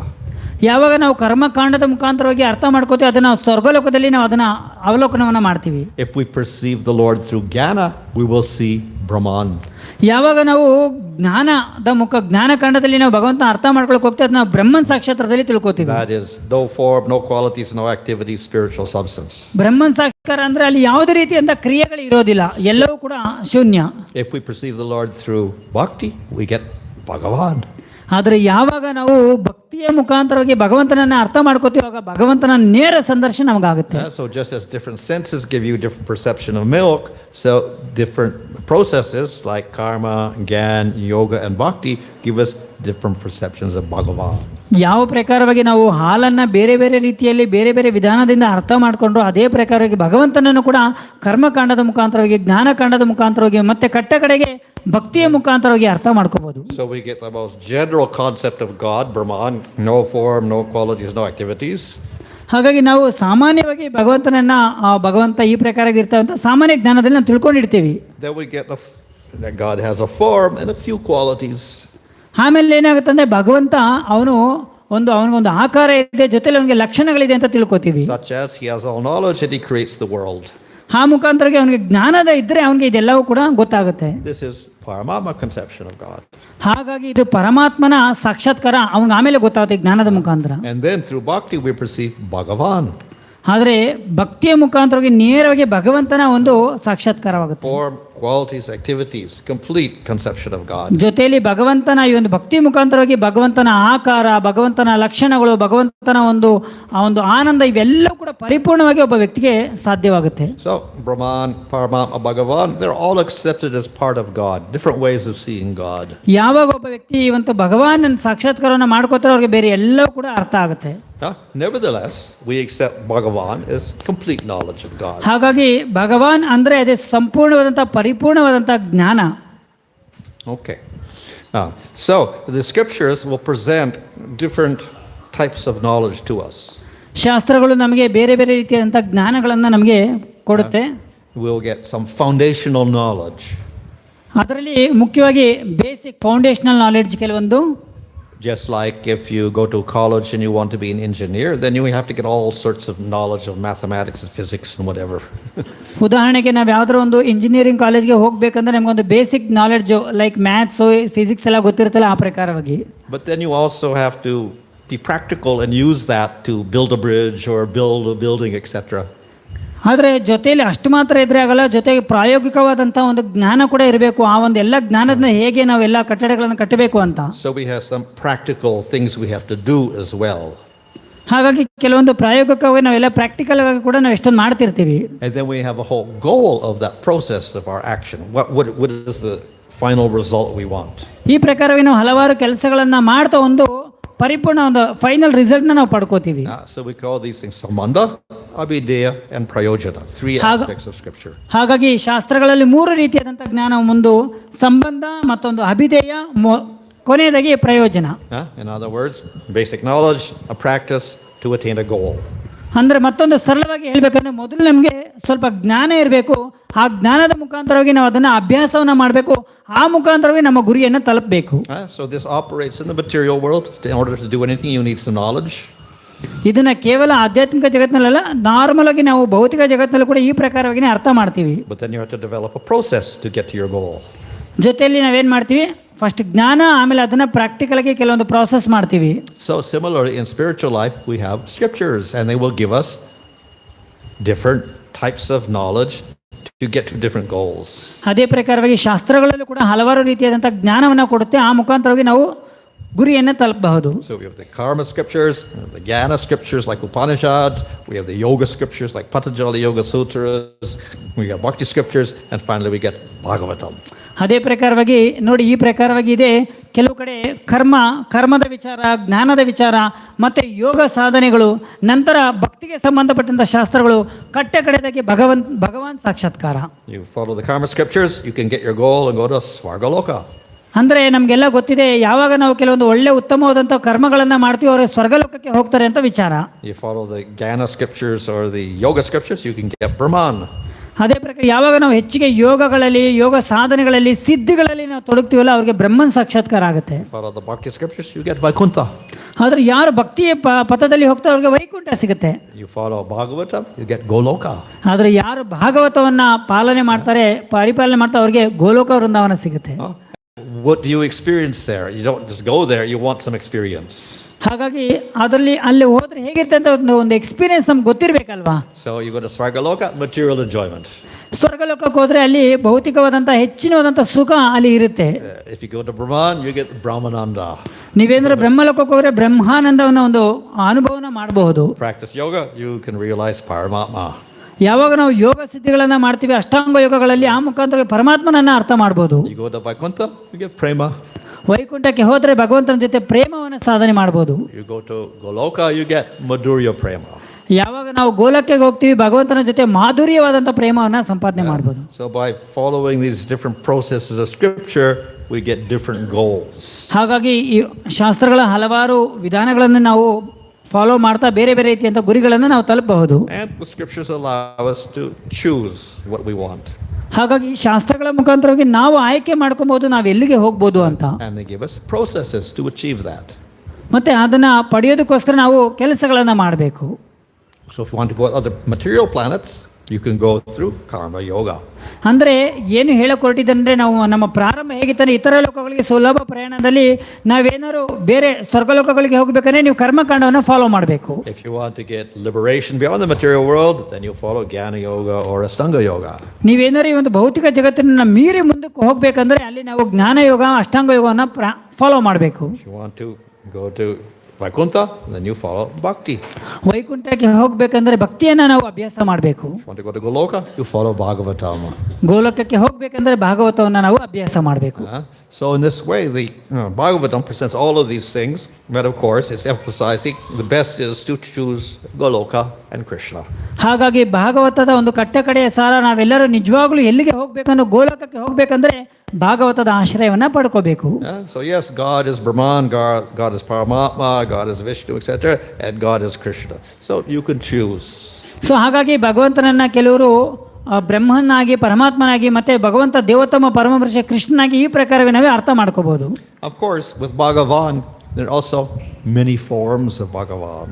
ಭಗವಾನ್ ಅಂದ್ರೂ ಕೂಡ ಭಗವಾನಲ್ಲಿ ಕೂಡ ಹಲವಾರು ರೀತಿಯ ಭಗವಂತನ ವಿವಿಧವಾದಂತಹ ಅವತಾರಗಳಿದೆ. So we do bhakti yoga, we can attain any of these forms according to our desire. ಭಗವಂತನ ಭಕ್ತಿ ಸೇವೆಯಲ್ಲಿ ನಾವು ಭಾಗವಹಿಸೋದ್ರಿಂದ ನಮ್ಮ ಆಸೆಗಳಿಗೆ ಅನುಗುಣವಾಗಿ ಭಗವಂತನನ್ನ ನಾವು ಸಂದರ್ಶನವನ್ನ ಮಾಡಬಹುದು. So they are all Supreme Lord, actually one person. ಆದರೆ ಭಗವಂತ ಒಬ್ಬನೇ. But by his inconceivable Shakti, he can manifest all sorts of spiritual eternal forms. ಭಗವಂತ ತನ್ನ ಶಕ್ತಿಯ ಅನುಸಾರವಾಗಿ ಹಲವಾರು ರೀತಿಯಲ್ಲಿ ಅವನ ಅವತಾರವನ್ನು ತಗೋತಾರೆ. And by realizing any of them, we can get prema in the spiritual world. ಭೌತಿಕ ಆಧ್ಯಾತ್ಮಿಕ ಜಗತ್ತಿನಲ್ಲಿ ಕೂಡ ನಾವು ಈ ಪ್ರಕಾರವಾಗಿ ಪ್ರೇಮವನ್ನು ಪಡಿಬಹುದು. But objectively, if we analyze each form, we can start classifying them.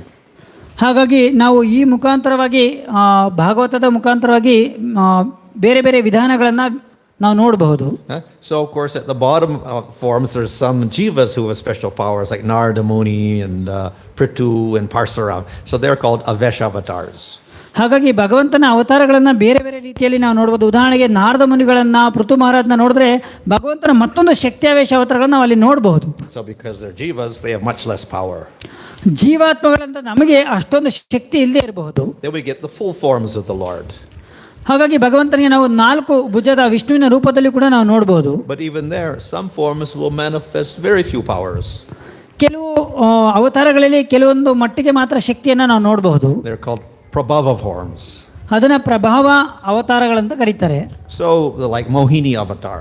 ಉದಾಹರಣೆಗೆ ನೋಡಿ, ಪ್ರಭಾವ ಅವತಾರದಲ್ಲಿ ಮೋಹಿನಿ ಅವತಾರವನ್ನ ನಾವು ನೋಡಬಹುದು. Or the Yuga avatars. ಮತ್ತೆ ಕೆಲವೊಂದು ಯುಗ ಅವತಾರಗಳು. So Yuga avatars, they will teach Yuga Dharma and then they will disappear. ಅಂದ್ರೆ ಇವರೆಲ್ಲ ಏನಂದ್ರೆ ಪ್ರಭಾವ ಅವತಾರ ಅಂದ್ರೆ ಅವ್ರು ಬರ್ತಾರೆ, ಆ ಒಂದು ಕಾರ್ಯಗಳನ್ನ ಮಾಡ್ತಾರೆ, ಹಾಗೆ ಹೋಗ್ಬಿಡ್ತಾರೆ. Mohini steals the nectar from the demons, gives to Devatas, he disappears. ಉದಾಹರಣೆಗೆ ಮೋಹಿನಿ ಅವತಾರವನ್ನು ತಗೊಂಡಾಗ ದಾನವರಿಂದ ಏನ್ ಮಾಡ್ತಾರೆ, ದೈತ್ಯರಿಂದ ಏನ್ ಮಾಡ್ತಾರೆ, ಆ ಅಮೃತವನ್ನು ತಗೋತಾರೆ, ಆಮೇಲೆ ನಂತರ ಅವರು ಹೊರಟು ಬಿಡ್ತಾರೆ. ಆ ಅಲ್ಲಿಗೆ ಅವ್ರ ಲೀಲೆ ಮುಗಿಯುತ್ತೆ. Show a few powers and then they will disappear. ಮತ್ತೆ ಕೆಲವು ಕಾಲಗಳ ಕಾಲ ಮಾತ್ರ ಅಲ್ಲಿ ಒಂದು ಶಕ್ತಿ ಇರುತ್ತೆ, ಆಮೇಲೆ ಆ ಒಂದು ಕೆಲಸ ಆದ್ಮೇಲೆ ಅವ್ರು ಅಲ್ಲಿಂದ ಹೋಗ್ಬಿಡ್ತಾರೆ. The Vaibhava powers will show a little more powers. ಮತ್ತೆ ಅದಕ್ಕಿಂತ ಮೇಲೆ ಹೋದರೆ ವೈಭವ ಅವತಾರಗಳು ಇನ್ನೂ ಹೆಚ್ಚಿನ ಶಕ್ತಿಯನ್ನು ಅಲ್ಲಿ ನಾವು ನೋಡಬಹುದು. So we see Kurma and Matsya, for instance. ಉದಾಹರಣೆಗೆ ಕೂರ್ಮ ಅವತಾರ, ಮತ್ಸ್ಯ ಅವತಾರ, ನರನಾರಾಯಣನ ಅವತಾರ. So Matsya rescues the Vedas. ಯಾವಾಗ ಮತ್ಸ್ಯ ಅವತಾರದಲ್ಲಿ ಭಗವಂತ ಬರ್ತಾರೆ, ವೇದಗಳನ್ನು ಅವರು ರಕ್ಷಣೆ ಮಾಡ್ತಾರೆ. Kurma holds up Manda mountain so they can churn the milk ocean. Kurma ಅವತಾರದಲ್ಲಿ ಭಗವಂತ ಬಂದಾಗ ಆ ಒಂದು ಮಂದ ತನ್ನ ಮೇಲೇನೆ ಇಟ್ಕೊಂಡು ಆ ಒಂದು ಕ್ಷೀರ ಸಾಗರವನ್ನ ಮಂಥನವನ್ನ ಮಾಡ್ತಾರೆ. Other forms show more powers. They're called Paravasta. ಅದಕ್ಕಿಂತ ಇನ್ನೂ ಉತ್ತಮವಾದಂಥ ಒಂದು ಭಗವಂತನ ಶಕ್ತಿ ಇರುವಂತಹದಂದ್ರೆ ಪರಾವಸ್ತ ಅವತಾರಗಳು. So Varaha lifts up the whole Bhumandala. ಉದಾಹರಣೆಗೆ ವರಾಹ ಅವತಾರ ಇಡೀ ಭೂಮಿಯನ್ನೇ ಅವರು ಎತ್ಕೊಂಡು ಬರ್ತಾರೆ. Hayagriva manifests all the Vedas from his breathing. Hayagriva ತಮ್ಮ ಉಸಿರಾಟದ ಮುಖಾಂತರವಾಗಿ ಎಲ್ಲ ವೇದಗಳನ್ನು ಅವರು ಸೃಷ್ಟಿ ಮಾಡ್ತಾರೆ. Vamana steps over the whole universe. ವಾಮನನನ್ನು ನೋಡಿದ್ರೆ ಅವರು ಕೇವಲ ತಮ್ಮ ಕಾಲ್ನಿಂದ ಇಡೀ ಲೋಕಗಳನ್ನೇ ಅವರು ಮುಟ್ಟುತ್ತಾರೆ. And at the top we got the Purna forms, most power, most qualities manifested. ಈ ಪ್ರಕಾರವಾಗಿ ಪರಿಪೂರ್ಣವಾದಂತಹ ಒಂದು ಶಕ್ತಿಯನ್ನು ಅವರಲ್ಲಿ ನಾವು ನೋಡಬಹುದು. So we have 3 Purna forms. ನಂತರ ನಾವು ತುಂಬಾ ಮುಖ್ಯವಾಗಿ ಭಗವಂತನ ಅವತಾರಗಳಲ್ಲಿ 3 ನಾವು ನೋಡಬಹುದು. Nrsimha, Rama and Krishna.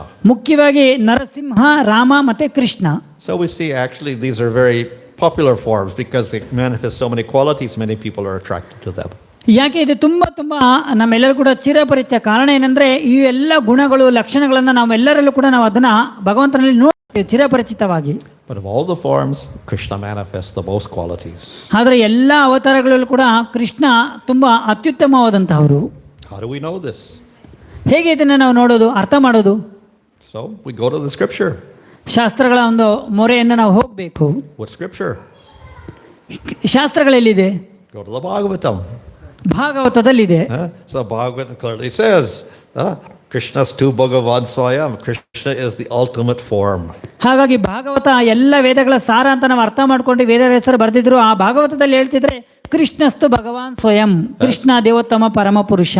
This type of knowledge we will never know by looking, seeing, thinking or whatever. We have to accept from scripture. ಈ ಒಂದು ಜ್ಞಾನವನ್ನ ನಾವು ಏನೋ ಊಹೆ ಮಾಡೋದ್ರ ಮುಖಾಂತರ ಅಥವಾ ನೋಡೋದ್ರ ಮುಖಾಂತರವಾಗಿ ಅರ್ಥ ಮಾಡೋಕ್ಕಾಗಲ್ಲ. ಶಾಸ್ತ್ರಗಳನ್ನ ಶ್ರವಣ ಮಾಡೋ ಮುಖಾಂತರವಾಗಿ ಅರ್ಥ ಮಾಡಬಹುದು. But we will not see it in all scriptures also. ಆದ್ರೆ ನಾವು ಆ ಶಾಸ್ತ್ರಗಳನ್ನು ಕೂಡ ನಾವು ನೋಡ್ತಿಲ್ಲ. That is why Bhagavatam is said to be the fruit, the highest fruit on the tree of the Vedas. It gives the highest knowledge. ಹಾಗಾಗಿ ಭಾಗವತವನ್ನ ಕಲ್ಪವೃಕ್ಷದ ಅತ್ಯುನ್ನತವಾದಂತಹ ಒಂದು ಹಣ್ಣಿಗೆ ಹೋಲಿಸಿದ್ದಾರೆ.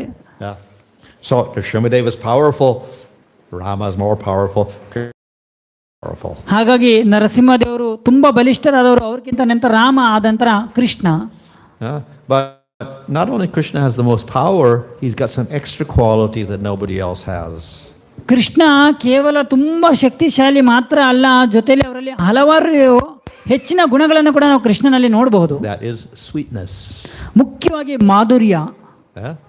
So though many people are interested in power than God, actually the sweetness is more attractive. ಸಾಮಾನ್ಯವಾಗಿ ತುಂಬಾ ಜನ ಭಗವಂತನ ಶಕ್ತಿಗೆ ಆಕರ್ಷಿತರಾಗ್ತಾರೆ, ಆದರೆ ಅದಕ್ಕಿಂತ ಉತ್ತಮವಾಗಿದೆ ಭಗವಂತನ ಮಾಧುರ್ಯ, ಪ್ರೀತಿ. So Krishna has 4 types of sweetness. ಭಗವಂತ ಕೃಷ್ಣನಲ್ಲಿ 4 ರೀತಿಯಾದಂತಹ ಮಾಧುರ್ಯವಿದೆ. One is the sweetness of his form, Rupa Madhurya. ಮೊದಲನೇದಾಗಿ ರೂಪ ಮಾಧುರ್ಯ. That means his form is very, very intimate and attractive. ಉದಾಹರಣೆಗೆ ಅಂದ್ರೆ ಕೃಷ್ಣನ ಒಂದು ರೂಪ ಎಷ್ಟು ಆಕರ್ಷಿತವಾಗಿರುತ್ತೆ ಅಂದ್ರೆ ತುಂಬಾ ಆಕರ್ಷಣೆ ಇರೋದು. Of course, all forms of God are beautiful and spiritual. Nrsimhadev is very beautiful, Varaha very beautiful, Vishnu very beautiful, Rama very beautiful. But Krishna has special, intimate type of beauty. ಭಗವಂತನ ಅವತಾರಗಳಲ್ಲಿ ಎಲ್ಲರೂ ಕೂಡ ತುಂಬಾ ಸುಂದರವಾಗಿದ್ದಾರೆ. ರಾಮ ಇರ್ಬೋದು, ನರಸಿಂಹ ಆಗಿರ್ಬೋದು, ಎಲ್ಲರೂ ಕೂಡ. ಆದ್ರೆ ಕೃಷ್ಣ ಎಲ್ಲರಿಗಿಂತ ಹೆಚ್ಚಿನ ಸರ್ವಾಕರ್ಷಕ. So when you see this beauty, you even forget that Krishna is God. ನಾವು ಯಾವಾಗ ಕೃಷ್ಣನ ಒಂದು ಸೌಂದರ್ಯವನ್ನು ನೋಡ್ತೀವಿ, ಆ ಒಂದು ಮನಮೋಹಕಕ್ಕೆ ಕೃಷ್ಣ ಭಗವಂತ ಅನ್ನೋದು ಕೂಡ ನಾವು ಮರ್ತೋಗ್ತೀವಿ. And this allows you to have a more intimate relationship with Krishna. ಮತ್ತೆ ಆ ಮುಖಾಂತರವಾಗಿ ಭಗವಂತನಲ್ಲಿ ಒಂದು ಪ್ರೀತಿಯಾದಂಥ ಒಂದು ಸಂಬಂಧವನ್ನು ನಾವು ಬೆಳೆಸ್ಕೋತೀವಿ. Another type of madhurya is the devotees are also very sweet. ಮತ್ತೊಂದು ರೀತಿಯ ಮಾಧುರ್ಯ ಏನಂದ್ರೆ ಭಕ್ತ ಮಾಧುರ್ಯ. ಭಕ್ತರು ಕೂಡ ತುಂಬಾ ಪ್ರೀತಿ ಉಳ್ಳವರು. So all the devotees in Vrindavan never see Krishna as God. They see him as their friend, their lover, whatever. ಉದಾಹರಣೆಗೆ ವೃಂದಾವನದಲ್ಲಿ ಇದ್ದಂಥ ಎಲ್ಲ ಭಕ್ತರು ಕೂಡ ಕೃಷ್ಣನನ್ನ ಭಗವಂತ ಅಂತ ಒಪ್ಪಲಾರೆ, ಅವರ ಕೃಷ್ಣನನ್ನ ಒಬ್ಬ ಸ್ನೇಹಿತನಾಗಿ, ಸಖನಾಗಿ ಅವನ ಜೊತೆ ಆಟ ಆಡ್ತಿದ್ರು. The third sweetness is Leela Madhurya, the pastimes. ಮೂರನೇ ಒಂದು ಮಾಧುರ್ಯ ಭಗವಂತನದು ಅಂದರೆ ಲೀಲಾ ಮಾಧುರ್ಯ. So Krishna has very special pastimes which are very intimate. ಭಗವಂತನ ಹಲವಾರು ಲೀಲೆಗಳು ತುಂಬ ಸೂಕ್ಷ್ಮವಾಗಿರುವಂತಹವು. And we'll never see such pastimes even in Ramchandra. ನಾವು ಅಂಥ ಲೀಲೆಗಳನ್ನು, ಕೃಷ್ಣ ಮಾಡಿದಂಥ ಲೀಲೆಗಳನ್ನು ನಾವು ರಾಮಚಂದ್ರನ ಅವತಾರದಲ್ಲಿ ಕೂಡ ನೋಡೋಕ್ಕಾಗೋದಿಲ್ಲ. So everyone is familiar with the Damodar pastime, yeah? Maharaj, Damodar. Everybody knows Damodar. ಉದಾಹರಣೆಗೆ ನೋಡಿ, ನೀವು ದಾಮೋದರ ಲೀಲೆಯನ್ನು ನೋಡ್ಬೋದು. ನೀವು ಕೃಷ್ಣನ ಒಂದು ದಾಮೋದರ ಲೀಲೆಯನ್ನು ನಾವು ಯಾವ ಅವತಾರದಲ್ಲೂ ನೋಡೋಕ್ಕಾಗಲ್ಲ. ಆದರೆ ತುಂಬ ಸುಂದರವಾಗಿರೋದು. So that is famous because Krishna gets tied up by Bhanu Yasoda. ಆ ಒಂದು ಲೀಲೆ ತುಂಬ ಫೇಮಸ್. ಕಾರಣ ಯಾಕಂದ್ರೆ ಭಗವಂತನನ್ನ ಯಾರು ಹಿಡಿಯಕ್ಕಾಗಲ್ಲ ಅಂತ ಯಶೋದೆ ಕೃಷ್ಣನನ್ನ ಒರಳುಕಲಿಗೆ ಕಟ್ಟಾಗ್ತಾಳಲ್ಲ, ಅದರಿಂದ. How can God get tied up? ಆದರೆ ಯೋಚನೆ, ಭಗವಂತನನ್ನ ಯಾರಾದ್ರೂ ಕಟ್ಟಾಕಕ್ಕಾಗತ್ತಾ? Do we ever see Vishnu getting tied up? ನೀವು ವಿಷ್ಣುವನ್ನ ಯಾರಾದ್ರೂ ಕಟ್ಟಾಕಿರೋದು ನೀವು ನೋಡೋದಕ್ಕೆ ಸಾಧ್ಯನೇ ಇಲ್ಲ. Do we see Nrsimhadev getting tied up? ಹಾಗಾಗಿ ನರಸಿಂಹದೇವರನ್ನ ಕಟ್ಟಾಕಿರೋದು ನೀವೆಲ್ಲೂ ನೋಡಕ್ ಸಾಧ್ಯ ಇಲ್ಲ. Do we see Ramchandra getting tied up? ರಾಮನನ್ನ ಕಟ್ಟಾಕಿರೋದು ನಾವು ನೋಡಕ್ಕಾಗಲ್ಲ. Generally God shows power, so he'll never get tied up. ಹಾಗಾಗಿ ಭಗವಂತ ಅಂದ್ರೆ ಸಾಮಾನ್ಯವಾಗಿ ಎಲ್ಲ ಕಡೆ ಅವರು ಶಕ್ತಿಯನ್ನ ಮಾತ್ರ ಪ್ರದರ್ಶನ ಮಾಡ್ತಾರೆ, ಕೃಷ್ಣ ಮಾತ್ರ ಲೀಲೆಯನ್ನ ಪ್ರದರ್ಶನ ಮಾಡಿದ್ದಾನೆ. But Krishna gets tied up. Why? ಆದರೆ ಕೃಷ್ಣ ಯಾಕೆ ಕಟ್ಟಾಕ್ಬಿಡೋದು ಕಾರಣ ಏನು? Because of Mother Yasoda's bhakti. ಕಾರಣ ತಾಯಿ ಯಶೋದೆಯ ಭಕ್ತಿಗೆ ಒಲಿದ. Mother Yasoda sees Krishna as her son, not as God. Mother Yashoda ಏನ್ ಮಾಡ್ತಾರೆ ಅಂದ್ರೆ ಕೃಷ್ಣನನ್ನ ತನ್ನ ಮಗನಾಗಿ ನೋಡ್ತಾರೆ ಹೊರತು ಭಗವಂತನನ್ನಾಗಿ ನೋಡಲ್ಲ. And Krishna accepts to get punished by Mother Yasoda. Krishna ಅದನ್ನ ಸ್ವೀಕರಿಸ್ತಾರೆ, ಮತ್ತೆ ಯಶೋದ ಕೊಟ್ಟಂತ ಒಂದು ಪನಿಷ್ಮೆಂಟ್ಗೆ ಅವ್ರು ಒಪ್ಕೋತಾರೆ. Why? Because he responds to her love.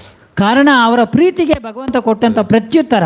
So such sweet pastimes we only see in Krishna. ಈ ರೀತಿಯಾದಂತಹ ಒಂದು ಮಾಧುರ್ಯವಾದಂತಹ ಲೀಲೆಗಳು ನಾವು ಕೃಷ್ಣನಲ್ಲಿ ಮಾತ್ರ ನೋಡಕ್ ಸಾಧ್ಯ. And the last sweetness is the flute. ಭಗವಂತನ ಮತ್ತೊಂದು ಮಾಧುರ್ಯ ಅದಂದ್ರೆ ಅದು ವೇಣು ಮಾಧುರ್ಯ. Krishna's flute is so sweet that anyone who hears it automatically develops that sweet prema. ಯಾವಾಗ ಕೃಷ್ಣ ತನ್ನ ಕೊಳಲನ್ನ ಊದ್ತಾನೆ, ತಂತಾನಾಗಿ ಎಲ್ಲ ಪ್ರಕೃತಿ, ಎಲ್ಲ ಜೀವಿಗಳು ಕೂಡ, ಕಣಗಳು ಕೂಡ ಆ ಭಗವಂತನ ಮೇಲೆ ಪ್ರೀತಿ ಉಕ್ಕುತ್ತೆ. So in this way Krishna conquers everybody by his music. ಹಾಗಾಗಿ ಕೃಷ್ಣ ಕೇವಲ ತನ್ನ ಕೊಳಲ ನಾದದಿಂದ ಎಲ್ಲರ ಹೃದಯವನ್ನು ಕೂಡ ಗೆದ್ದವನು. Normally we see Vishnu has his chakra and his club. ನಾವು ನೋಡ್ಬೋದು ವಿಷ್ಣುವನ್ನ ನೋಡಿದ್ರೆ ಅವ್ರ ಕೈಯಲ್ಲಿ ಶಂಖ, ಚಕ್ರ, ಗದೆ ಇವೆಲ್ಲ ಇರ್ತವೆ. So he subdues the enemies by punishing them. ಮತ್ತೆ ತನ್ನೆಲ್ಲ ಶತ್ರುಗಳನ್ನ ಅವರು ದಂಡಿಸ್ತಾ ಇರ್ತಾರೆ. But Krishna makes everybody into a sweet devotee with his sound of his flute. ಆದ್ರೆ ಭಗವಂತ ಕೃಷ್ಣ ಎಲ್ಲರನ್ನು ಕೂಡ ಭಕ್ತರನ್ನಾಗಿ ಮಾಡ್ತಿರ್ತಾರೆ. So this way Krishna is superior to everyone else because of his sweetness. ಹಾಗಾಗಿ ಎಲ್ಲ ಕಾರಣಗಳಿಂದ, ಭಗವಂತನ ಮಾಧುರ್ಯಗಳಿಂದ ಕೃಷ್ಣ ದೇವೋತ್ತಮ ಪರಾತ್ಪರ ಪುರುಷ. Even there Krishna has different forms. ಕೃಷ್ಣನಲ್ಲಿ ಕೂಡ ಹಲವಾರು ರೀತಿ ಅಂತ ನಾವು ಅವತಾರಗಳನ್ನು ನೋಡಬಹುದು. He has a form in Dwarka and Mathura and Vrindavan. ಉದಾಹರಣೆಗೆ ನಾವು ಕೃಷ್ಣನ ದ್ವಾರಕದಲ್ಲಿ ಒಂದು ರೀತಿಯಾಗಿ, ಮಥುರಾದಲ್ಲಿ ಒಂದು ರೀತಿಯಾಗಿ, ಮತ್ತೆ ವ್ರಜಭೂಮಿ ವೃಂದಾವನದಲ್ಲಿ ಒಂದು ರೀತಿಯಾಗಿ ಅವನ ಅವತಾರವನ್ನು ನೋಡಬಹುದು. But it is in Vrindavan that Krishna manifests the most sweetness of all. ಆದರೆ ವೃಂದಾವನದಲ್ಲಿ ಕೃಷ್ಣ ಬಂದಿದ್ದಾರಲ್ಲ, ಅದು ತುಂಬಾ ಮಾಧುರ್ಯವಾಗಿರೋದು. Here his powers are most hidden. ಇಲ್ಲಿ ಶಕ್ತಿಗೆ ಅಷ್ಟೊಂದು ಪ್ರಾಮುಖ್ಯತೆ ಇಲ್ಲ. In Dwarka he manifests himself as a king. ಆದರೆ ದ್ವಾರಕದಲ್ಲಿ ಅವರು ಒಬ್ಬ ರಾಜನಾಗಿ ಅವತಾರ ತಗೋತಾರೆ. And even as great devotees, the queens of Dwarka like Rukmini and Satyabhama, they also know Krishna is Supreme Lord. ಹಾಗಾಗಿ ಆ ಒಂದು ದ್ವಾರಕದಲ್ಲಿ ಶ್ರೇಷ್ಠ ರಾಣಿಯರಾದಂತಹ ರುಕ್ಮಿಣಿ, ಸತ್ಯಭಾಮಿ ಎಲ್ಲರೂ ಕೂಡ ಅವರನ್ನ ರಾಜನಾಗಿ ನೋಡ್ತಿರ್ತಾರೆ. So that limits the sweetness. ಅಲ್ಲಿ ಏನಾಗುತ್ತಂದ್ರೆ ಭಗವಂತನ ಜೊತೆ ಪ್ರೀತಿಗೆ ಒಂದು ಮಿತಿ ಇರುತ್ತೆ. But in Vrindavan sweetness fully manifests. ಆದರೆ ವೃಂದಾವನದಲ್ಲಿ ಆ ಒಂದು ಪ್ರೀತಿಯ ಒಂದು ಪರಾಕಾಷ್ಠೆಯನ್ನು ನಾವು ಅಲ್ಲಿ ನೋಡಬಹುದು. So Krishna in Vrindavan is the highest form. Not just Krishna is the highest, but Krishna in Vrindavan is the highest form. ಹಾಗಾಗಿ ಕೃಷ್ಣ ಶ್ರೇಷ್ಠ ಅಲ್ಲಾರೆ, ಕೃಷ್ಣನ ಲೀಲೆ ವೃಂದಾವನದಲ್ಲಿ ಇದ್ದಾರಲ್ಲ ಕೃಷ್ಣ, ಅವರು ತುಂಬಾ ಶ್ರೇಷ್ಠವಾದವರು. But even in Vrindavan Krishna manifests different relationships with different devotees. ವೃಂದಾವನದಲ್ಲಿ ಇದ್ರೂ ಕೂಡ ಕೃಷ್ಣ ಬೇರೆ ಬೇರೆ ಭಕ್ತರ ಜೊತೆ ಬೇರೆ ಬೇರೆ ರೀತಿಯಲ್ಲಿ ಅವರು ಲೀಲೆಗಳನ್ನು ಮಾಡ್ತಾರೆ. So we'll have Shantarasa, Dasyarasa, Sakyarasa, Vatsalyarasa, and then Madhurya Rasa. ಅದರಲ್ಲಿ ವೃಂದಾವನದಲ್ಲಿ ಕೂಡ ಕೃಷ್ಣ ಶಾಂತ ರಸದಲ್ಲಿ, ದಾಸ್ಯ ರಸದಲ್ಲಿ, ಸಾಕ್ಯ ರಸದಲ್ಲಿ, ವಾತ್ಸಲ್ಯ ರಸದಲ್ಲಿ ಮತ್ತೆ ಮಾಧುರ್ಯ ರಸದಲ್ಲಿ ಲೀಲೆಗಳನ್ನು ಮಾಡ್ತಿದ್ದಾರೆ. So though Vrindavan is very sweet, then the intensity increases as we progress through the different rasas up to Madhurya. ಹಾಗಾಗಿ ವೃಂದಾವನ ತುಂಬ ವೃಂದಾವನ ಮಧುರವಾಗಿರೋದು, ಅಲ್ಲಿ ಕೂಡ ಈ ಒಂದು ರಸಗಳಲ್ಲಿ ಭಗವಂತನನ್ನು ನಾವು ನೋಡಬಹುದು. So within these rasas we get different intensities of prema. ಒಂದೊಂದು ರಸದಲ್ಲೂ ಕೂಡ ಭಗವಂತನ ಮೇಲಿರುವಂಥ ಒಂದೊಂದು ಪ್ರೀತಿಯನ್ನು ನಾವು ಆ ಒಂದು ಮಟ್ಟವನ್ನು ನಾವು ನೋಡಬಹುದು, ಪ್ರಮಾಣವನ್ನು.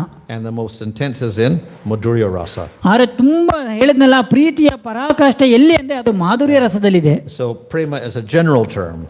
ಪ್ರೇಮ ಅಂದರೆ ಸಾಮಾನ್ಯವಾಗಿ ಉಪಯೋಗಿಸುವಂಥ ಒಂದು ಪದ. More and more intense. ಆದರೆ ಮಾಧುರ್ಯ ಅದಕ್ಕಿಂತ ಹೆಚ್ಚಿನವಾಗಿರೋದು. So we go from prema to sneha to man to pranaya to raga, anuraga and then mahabhava. ಹಾಗಾಗಿ ಪ್ರೇಮದಿಂದ ಸ್ನೇಹ, ಮನ, ಪ್ರಣಯ, ರಾಗ, ಅನುರಾಗ ಮತ್ತೆ ಮಹಾಭಾವ ಉನ್ನತವಾಗಿರೋದು. So it is the gopis in Madhurya rasa who get the mahabhava. ಹಾಗಾಗಿ ಅದಕ್ಕೆ ಉದಾಹರಣೆಯಾಗಿ ಗೋಪಿಯರನ್ನ ನೋಡಿದ್ರೆ ಅವರು ಭಗವಂತನ ಜೊತೆ ಮಹಾಭಾವದ ಲೀಲೆಯಲ್ಲಿ ಭಾಗವಹಿಸಿದವರು. The queens in Dwarka have Madhurya rasa, but it is not mahabhava. ದ್ವಾರಕದಲ್ಲಿ ಭಗವಂತನ ಜೊತೆ ಒಂದು ಒಳ್ಳೆ ಮಾಧುರ್ಯ ಇದೆ, ಆದರೆ ಅಲ್ಲಿ ಮಹಾಭಾವ ಇಲ್ಲ. Yasoda has prema and she goes up to raga only, even in Vrindavan. ಯಶೋದೆಯಲ್ಲಿ ಪ್ರೇಮ ಇದೆ ಮತ್ತೆ ರಾಗ ಇದೆ, ಅದು ವೃಂದಾವನದಲ್ಲಿ ನಾವು ನೋಡಬಹುದು. The cowherd boys can go up to pranaya. ನಾವು ಗೋಪ ಬಾಲಕರನ್ನ ನೋಡಬಹುದು, ಒಬ್ಬ ಸಖನಾಗಿ ಕೃಷ್ಣನ ಜೊತೆ ಇರ್ತಾರೆ. So therefore of all the devotees in Vrindavan, the gopis experience the highest type of prema. ಆದರೆ ವೃಂದಾವನದ ಎಲ್ಲ ಭಕ್ತರಿಗೆ ನಾವು ಹೋಲಿಕೆ ಮಾಡಿದ್ರೆ ಗೋಪಿಯರು ಕೃಷ್ಣನ ಒಂದು ಮಾಧುರ್ಯ ಭಾವದಲ್ಲಿ ಸಂಪೂರ್ಣವಾದಂಥ ಒಂದು ಆನಂದವನ್ನು ಅನುಭವಿಸ್ತಾರೆ. But among the gopis, billions and billions of gopis, they also have grades. ಹಲವಾರು ಲಕ್ಷಾರು ಗೋಪಿಯರ ಜೊತೆಯಲ್ಲೂ ಕೂಡ ಮತ್ತೆ ಅಲ್ಲಿ ಕೂಡ ನಾವು ಬೇರೆ ಬೇರೆ ಅಂತ ವಿಧಗಳನ್ನು ನೋಡಬಹುದು. So we have many groups, but ultimately at the top we get Chandravali and on the top we get Radha. ಜೊತೆಯಲ್ಲಿ ಈ ಗೋಪಿಯರಲ್ಲಿ ಕೂಡ ಹಲವಾರು ನಾವು ಗುಂಪುಗಳನ್ನು ನೋಡಬಹುದು, ಅದರಲ್ಲಿ ಉನ್ನತವಾಗಿರೋ ಚಂದ್ರವಲ್ಲಿ ಮತ್ತೆ ಅದರ ಮೇಲ್ಗಡೆ ಇರೋದು Radharani. So it is Krishna with Radha which will manifest the ultimate qualities. ಈ ಪ್ರಕಾರವಾಗಿ ಕೃಷ್ಣ ರಾಧಾರಾಣಿಯ ರೂಪಾಂತರದಲ್ಲಿ ಹಲವಾರು ಗುಣಗಳನ್ನು ಅಲ್ಲಿ ಅಡಕವಾಗಿ ಇಟ್ಟಿದ್ದಾರೆ. And the highest bliss. ಮತ್ತೆ ಅದು ನಿಜವಾದ ಕೂಡ ಆನಂದದ ಆಗರ. So that is why Chaitanya Mahaprabhu has presented Radha Krishna as our object of worship. ಹಾಗಾಗಿ ಚೈತನ್ಯ ಮಹಾಪ್ರಭುಗಳು ಯಾಕೆ ರಾಧಾ ಕೃಷ್ಣರ ಒಂದು ಆರಾಧನೆಯನ್ನು ನಮಗೆ ಹೇಳಿಕೊಟ್ಟಿದ್ದಾರೆ ಅಂದರೆ ಈ ಕಾರಣದಿಂದಾನೆ. So if we want to get the highest bliss possible in the spiritual world, we worship Radha and Krishna. ಯಾವಾಗ ಒಬ್ಬ ವ್ಯಕ್ತಿಗೆ ಆಧ್ಯಾತ್ಮಿಕ ಜೀವನದಲ್ಲಿ ಅತ್ಯಾನಂದವನ್ನು ಅನುಭವಿಸಬೇಕಂದ್ರೆ ಅವರು ರಾಧಾಕೃಷ್ಣರ ಒಂದು ಆರಾಧನೆಯನ್ನು ಮಾಡಬೇಕು. How do we know that?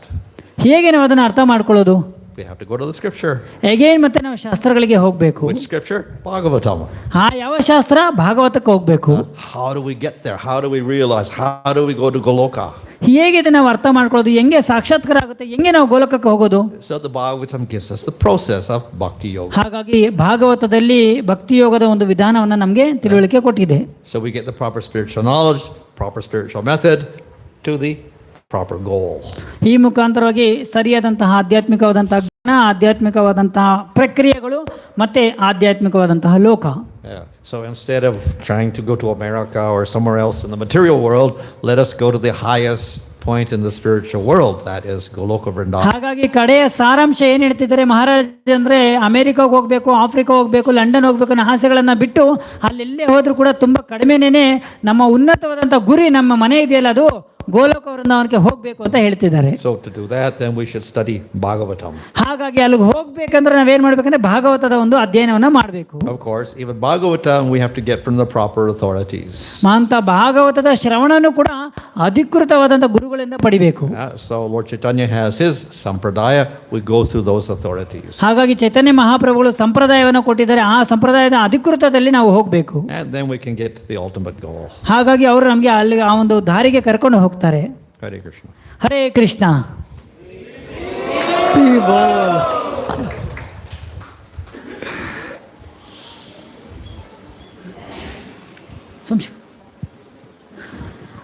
Hare Krishna. Hare Krishna. Anyone can ask questions. Only 2 questions are allowed for time being. So ಇವತ್ತಿನ ವಿಚಾರಕ್ಕೆ ಸಂಬಂಧಪಟ್ಟಂತೆ ನಾನ್ ಸ್ಟಾಪ್ ವಿಚಾರ, ರಾಕೆಟ್ ರೀತಿಯಲ್ಲಿ ಹೋಗ್ತಾನೆ ಇತ್ತು, ಎಲ್ಲೂ ಫುಲ್ ಸ್ಟಾಪೇ ಇರಲಿಲ್ಲ. ಎಲ್ಲರೂ ಕೂಡ ಸಂಪೂರ್ಣವಾಗಿ ಮಗ್ಧವಾಗಿ ಈ ಒಂದು ವಿಚಾರವನ್ನು ತುಂಬ ಚೆನ್ನಾಗಿ ನಾವು ತಿಳುವಳಿಕೆಯನ್ನು ಪಡ್ಕೊಂಡಿದ್ದೀವಿ. ಯಾರಿಗಾರು ಏನಾದರೂ ಪ್ರಶ್ನೆಗಳಿದ್ರೆ, ಸಮಯ ಆಗಿರೋದ್ರಿಂದ 1 ಅಥವಾ 2 ಪ್ರಶ್ನೆಗಳಿದ್ರೆ ಕೇಳಬಹುದು. ಕೇವಲ 2 ಪ್ರಶ್ನೆಗಳು ಮಾತ್ರ, ಸಮಯದ ಅಭಾವ ಇರೋದ್ರಿಂದ. Okay, Please raise your hand if you have any question.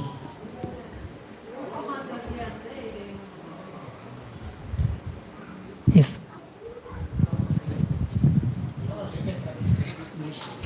Hare Krishna Maharaj. Her question is, what is Rupa Madhurya? What is? Oh, Rupa Madhurya. That means the sweet form of Krishna. Mataji, ರೂಪ ಮಾಧುರಿ ಅಂದರೆ, ರೂಪ ಮಾಧುರಿ ಅಂದರೆ ಭಗವಂತನ ತುಂಬ ಸುಂದರವಾದಂಥ ರೂಪ ಇದೆಯಲ್ಲ ಅದು. So in the material world we have forms also. Some are ugly, some are beautiful. ನೋಡಿ, ಈ ಒಂದು ಭೌತಿಕ ಜಗತ್ತಿನಲ್ಲಿ ನೀವು ನೋಡ್ಬೋದು, ಕೆಲವರು ತುಂಬ ಸುಂದರವಾಗಿರ್ತಾರೆ, ಕೆಲವರು ಕುರೂಪಿಯಾಗಿರ್ತಾರೆ. But some of those beautiful forms will invoke more intimacy than others. ಕೆಲವರು ತುಂಬ ಸುಂದರವಾಗಿ ಕೂಡ ಇರೋದನ್ನ ನಾವು ನೋಡಬಹುದು. So for instance, we see that some people become, overpowered by love. ಇನ್ನು ಕೆಲವರು ಈ ಒಂದು ಭೌತಿಕ ಜಗತ್ತಿನಲ್ಲಿ ಪ್ರೀತಿಯ ಆಧಾರದ ಮೇಲೆ ತುಂಬಾ ಉನ್ನತವಾದಂಥ ಒಂದು ಪೊಸಿಷನ್ ಕೂಡ ಇರಬಹುದು. And then they will fall in love with somebody. ಹಾಗಾಗಿ ತುಂಬಾ ಸುಂದರವಾಗಿದ್ರೆ ಅವ್ರ ಮೇಲೆ ಒಂದು ಪ್ರೀತಿ ಮೇಲೆ ಕೂಡ ಅವರು ಪ್ರೀತಿಗೆ ಒಳಗಾಗಬಹುದು. And that person becomes the most beautiful person in the world. ಆ ಮುಖಾಂತರವಾಗಿ ಅವರು ನಾನು ತುಂಬಾ ಸುಂದರ, ವಿಶ್ವ ಸುಂದರಿ ಅಂತ ಅವ್ರು ಹೇಳ್ಕೋಬಹುದು. So that of course is material. ಆದರೆ ಇದು ಭೌತಿಕವಾದಂಥ ಸೌಂದರ್ಯ. But by that perception of beauty, then they want to establish an intimate relationship. ಹಾಗಾಗಿ ಒಂದು ರೂಪದ ಮೇಲೆ ಅವರು ಒಂದು ಸಂಬಂಧವನ್ನು ಬೆಳೆಸ್ತಾರೆ. So for spiritual form, all the forms of God are beautiful, and they're all eternal, they're all spiritual. ಆದರೆ ಆಧ್ಯಾತ್ಮಿಕ ಜಗತ್ತಿನ ರೂಪ ಹೇಗಿರುತ್ತೆ ಅಂದರೆ ಶಾಶ್ವತವಾಗಿರುತ್ತೆ ಮತ್ತೆ ಸದಾ ಇರುತ್ತೆ ಅದು. But the form of Krishna will invoke a more intimate type of love. ಆದರೆ ಕೃಷ್ಣನ ಅವನ ರೂಪದಲ್ಲಿ ಹಲವಾರು ಪ್ರೀತಿಯನ್ನು ಎಲ್ಲರೂ ಕೂಡ ಬೆಳೆಸ್ತಾರೆ. Such that one will forget that Krishna is God. ಹಾಗಾಗಿ ಪ್ರತಿಯೊಬ್ಬರು ಕೂಡ ಅವ್ರ ರೂಪವನ್ನು ನೋಡಿ ಅವರು ಭಗವಂತನದೇ ಮರ್ತೋಗ್ಬಿಡ್ತಾರೆ. So if we have a relationship with Rama, we develop prema, we develop love, we recognize his form as beautiful, but we always see him as God. ರಾಮನನ್ನ ನೋಡಿದಾಗ ಅವರಲ್ಲಿ ಎಲ್ಲರೂ ಕೂಡ ಪ್ರೇಮ ಬರುತ್ತೆ, ಮತ್ತೆ ಅವನು ಮರ್ಯಾದಾ ಪುರುಷೋತ್ತಮ ಅಂತ ಸ್ವೀಕರಿಸ, ಮತ್ತೆ ಅವನ ಭಗವಂತ ಅಂತಾನೆ ನೋಡ್ತಾರೆ. But when we see Krishna, we forget all about God. ಆದರೆ ಕೃಷ್ಣನ ರೂಪ ನೋಡಿದ್ರೆ ಆ ರೂಪ ನೋಡಿದ್ಮೇಲೆ ಅವನ ಭಗವಂತ ಅನ್ನೋದು ಕೂಡ ಮರ್ತೋಗ್ತಾರೆ. ಅದು ರೂಪ ಮಾಧುರ್ಯ. So then the relationship of love can be very, very strong. ಹಾಗಾಗಿ ಅವನ ಜೊತೆ ಇರುವಂಥ ಒಂದು ಪ್ರೀತಿಯ ಆ ಒಂದು ಸಂಬಂಧ ತುಂಬಾ ಗಾಢವಾಗಿರೋದು. ಮಾತಾಜಿ ಅರ್ಥ ಆಯ್ತು ಅಂತ ಅನ್ಕೋತೀನಿ. ಬೇರೆ ಯಾರಿಗಾರು ಪ್ರಭುಗಳಿಗೆ ಯಾರಿಗಾರು ಪ್ರಶ್ನೆ ಇದೆಯಾ? ಇನ್ನೊಂದು ಪ್ರಶ್ನೆ. ಎಸ್. ಸಾಕ್ಷಾತ್ಕಾರ ಬ್ರಹ್ಮಶಾಸ್ತ್ರ ಪಡ್ಕೊಂಡವರು ಅವ್ರಿಗೆ ಮತ್ತೆ ಹುಟ್ಟು ಸಾವು ಮತ್ತೆ ಈ ಜಗತ್ತು ಬಂದು ಮತ್ತೆ ಭಕ್ತಿ ಮಾರ್ಗ ಮುಖಾಂತರ ಹೋಗ್ಬೇಕಾ, ಅಥವಾ ಬ್ರಹ್ಮ ಸಾಕ್ಷಾತ್ ಏನು ಆಕ್ಟಿವಿಟಿ ಇಲ್ಲ ಅಂದರೆ ಪ್ರೇಮಾನಂದ ಏನಿಲ್ಲ, ಅದ್ರ ಬಗ್ಗೆ ಸ್ವಲ್ಪ ತಿಳಿಸ್ಕೊಂಡು. Hare Krishna Maharaj, his question is, once you get the realization of Brahman, do you have to come back here and then through bhakti route go back to Godhead? Okay. There's different, ways you can get to Brahman. One is called the Jivan Mukta. ಭಗವಂತನನ್ನ ಅರ್ಥ ಮಾಡ್ಕೊಳ್ಳೋದ್ರಲ್ಲಿ ಬೇರೆ ಬೇರೆಯಾದಂತಹ ನಾವು ರೀತಿಗಳನ್ನು ನೋಡಬಹುದು. ಅದರಲ್ಲಿ ಮೊದಲನೇದಾಗಿ ಜೀವನ್ ಮುಕ್ತ. So the Jivan Mukta realizes Brahman when he still has his body. Jeevan ಮುಕ್ತ ಆ ಒಂದು ಇದರಲ್ಲಿ ಅಂದರೆ ಒಬ್ಬ ವ್ಯಕ್ತಿ ಈ ಒಂದು ದೇಹದ ಯಾತನೆಯಿಂದ ಬಿಡುಗಡೆಯನ್ನು ಪಡೆಯೋದು. So that person can fall from that position and come back and get another material body. ಅಂತಹ ವ್ಯಕ್ತಿ ಈ ಒಂದು ದೇಹವನ್ನು ಬಿಟ್ಟ ಮೇಲೆ ಮತ್ತೆ ಅವರು ಈ ಒಂದು ಜಗತ್ತಿಗೆ ಬರ್ತಾರೆ. If the person has got realization of Brahman and he passes out of his body with that realization, then he enters into Brahman. ಯಾವಾಗ ಒಬ್ಬ ವ್ಯಕ್ತಿ ಬ್ರಹ್ಮನ್ ಸಾಕ್ಷಾತ್ಕಾರವನ್ನು ಪಡ್ಕೋತಾರೆ, ಅವರು ಬ್ರಹ್ಮ ಜ್ಯೋತಿಯಲ್ಲಿ ಲೀನವಾಗ್ತಾರೆ. And he doesn't fall from that position. He doesn't fall down. ಆದರೆ ಅವರು ಅಲ್ಲೇ ಇರ್ತಾರೆ, ಅವರು ಮತ್ತೆ ಭೌತಿಕ ಜಗತ್ತಿಗೆ ಬರೋದಿಲ್ಲ. But he never develops a spiritual form like a forearm form or a cowherd boy or whatever. It doesn't develop. ಆದರೆ ಬ್ರಹ್ಮನ್ ಸಾಕ್ಷಾತ್ಕಾರವನ್ನು ಪಡ್ಕೊಂಡು ಬ್ರಹ್ಮ ಜ್ಯೋತಿಯಲ್ಲಿ ಲೀನ ಆದವರಿಗೆ ಅವರಿಗೆ ಒಂದು ರೂಪ ಅನ್ನೋದು ಇರೋದಿಲ್ಲ. ಭಗವಂತನ ಜೊತೆ ಉದಾಹರಣೆಗೆ ಆ ಒಂದು ಗೋಪ ಬಾಲಕರಾಗಿ ಗೋಪಿಯರಾಗಿ ಅವನ ಜೊತೆ ಆನಂದವನ್ನು ಪಡೆಯುವಂಥ ಅವಕಾಶ ಅಲ್ಲಿ ಇರೋದಿಲ್ಲ. Thank you. Got it. Yes. ಈಗ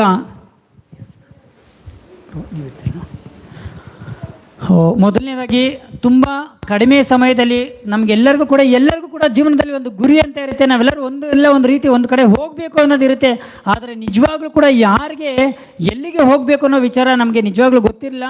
ಕಡಿಮೆ ಸಮಯದಲ್ಲಿ ತುಂಬ ವಿಸ್ತಾರವಾದಂಥ ರೀತಿಯಲ್ಲಿ ವಿಚಾರವನ್ನು ನಾವೆಲ್ಲರೂ ಕೂಡ ನಮ್ಮ ಪ್ರಯಾಣವನ್ನು ಅದು ಅಮೇರಿಕಾಗಲ್ಲ, ನಮ್ಮ ಪ್ರಯಾಣವನ್ನು ಅದು ಲಂಡನ್ಗೆ ಇಂಗ್ಲೆಂಡ್ಗೆ ಅಲ್ಲ, ಆದರೆ ನಿಜವಾಗ್ಲೂ ನಮ್ಮ ಪ್ರಯಾಣವನ್ನು ಸದಾ ಆನಂದವಾಗಿ ಶಾಶ್ವತವಾಗಿ ಇರುವಂತಹ ಭಗವಂತನ ಧಾಮಕ್ಕೆ ಹೇಗೆ ಹೋಗಬೇಕು ಅನ್ನೋದನ್ನು ಶಾಸ್ತ್ರಗಳ ಮುಖಾಂತರವಾಗಿ, ಮುಖ್ಯವಾಗಿ ಭಾಗವತದ ಮುಖಾಂತರವಾಗಿ ನಾವು ಹೋಗಬೇಕು ಅನ್ನೋದನ್ನು ಮಹಾರಾಜ್ ನಮಗೆ ತುಂಬ ಚೆನ್ನಾಗಿ ತಿಳುವಳಿಕೆಯನ್ನು ಕೊಟ್ಟಿದ್ದಾರೆ. ಇಂಥ ಒಂದು ಶ್ರೇಷ್ಠವಾದಂಥ ವಿಚಾರವನ್ನು ನಮಗೆಲ್ಲರಿಗೂ ಕೂಡ ಮಹಾರಾಜ್ ಕೊಟ್ಟಿದ್ದಾರೆ. ಹಾಗಾಗಿ ನಾವೆಲ್ಲರೂ ಕೂಡ ನಮ್ಮ ಕೃತಜ್ಞತೆಯನ್ನು ಅವರಿಗೆ ಅರ್ಪಿಸ್ತಾ ಜೋರಾಗಿ ಒಮ್ಮೆ ಹರೇ ಕೃಷ್ಣ ಮಹಾಮಂತ್ರವನ್ನು ಹೇಳೋಣ. ಒಂದು ನಿಮಿಷ. Hare Krishna. Maharaj has very nicely and in a very precise manner summarized the entire Shastras and has told us what our goal should be, that is to go back to the Holy Dham. And he has also told us how we should go back to the Holy Dham. In such a very convincing manner. For that we are very, very grateful to His Holiness and we deeply thank Him. ಹಾಗಾಗಿ ನಾವು ಗುರು ಮಹಾರಾಜರಿಗೆ ನಮ್ಮ ಕೃತಜ್ಞತೆಯನ್ನು ಜೋರಾಗಿ ಹರೇ ಕೃಷ್ಣ ಮಹಾಮಂತ್ರ ಹೇಳೋದ್ರ ಮುಖಾಂತರವಾಗಿ ತಲುಪಿಸೋಣ. ಹರೇ ಕೃಷ್ಣ ಕೃಷ್ಣ ಕೃಷ್ಣ ಹರೇ ಹರೇ, Hare Rama, Rama Rama, Hare Hare. ಮುಖ್ಯವಾಗಿ ನಾನು ಪ್ರಾರಂಭದಲ್ಲೇ ಮಹಾರಾಜರ ಒಂದು ಇಂಟ್ರೊಡಕ್ಷನ್ ಕೊಡಬೇಕಾದ್ರೆ ಹೇಳಿದೆ, ನಮ್ಮ ಇಡೀ ಗೌಡಿಯ ಸಂಪ್ರದಾಯ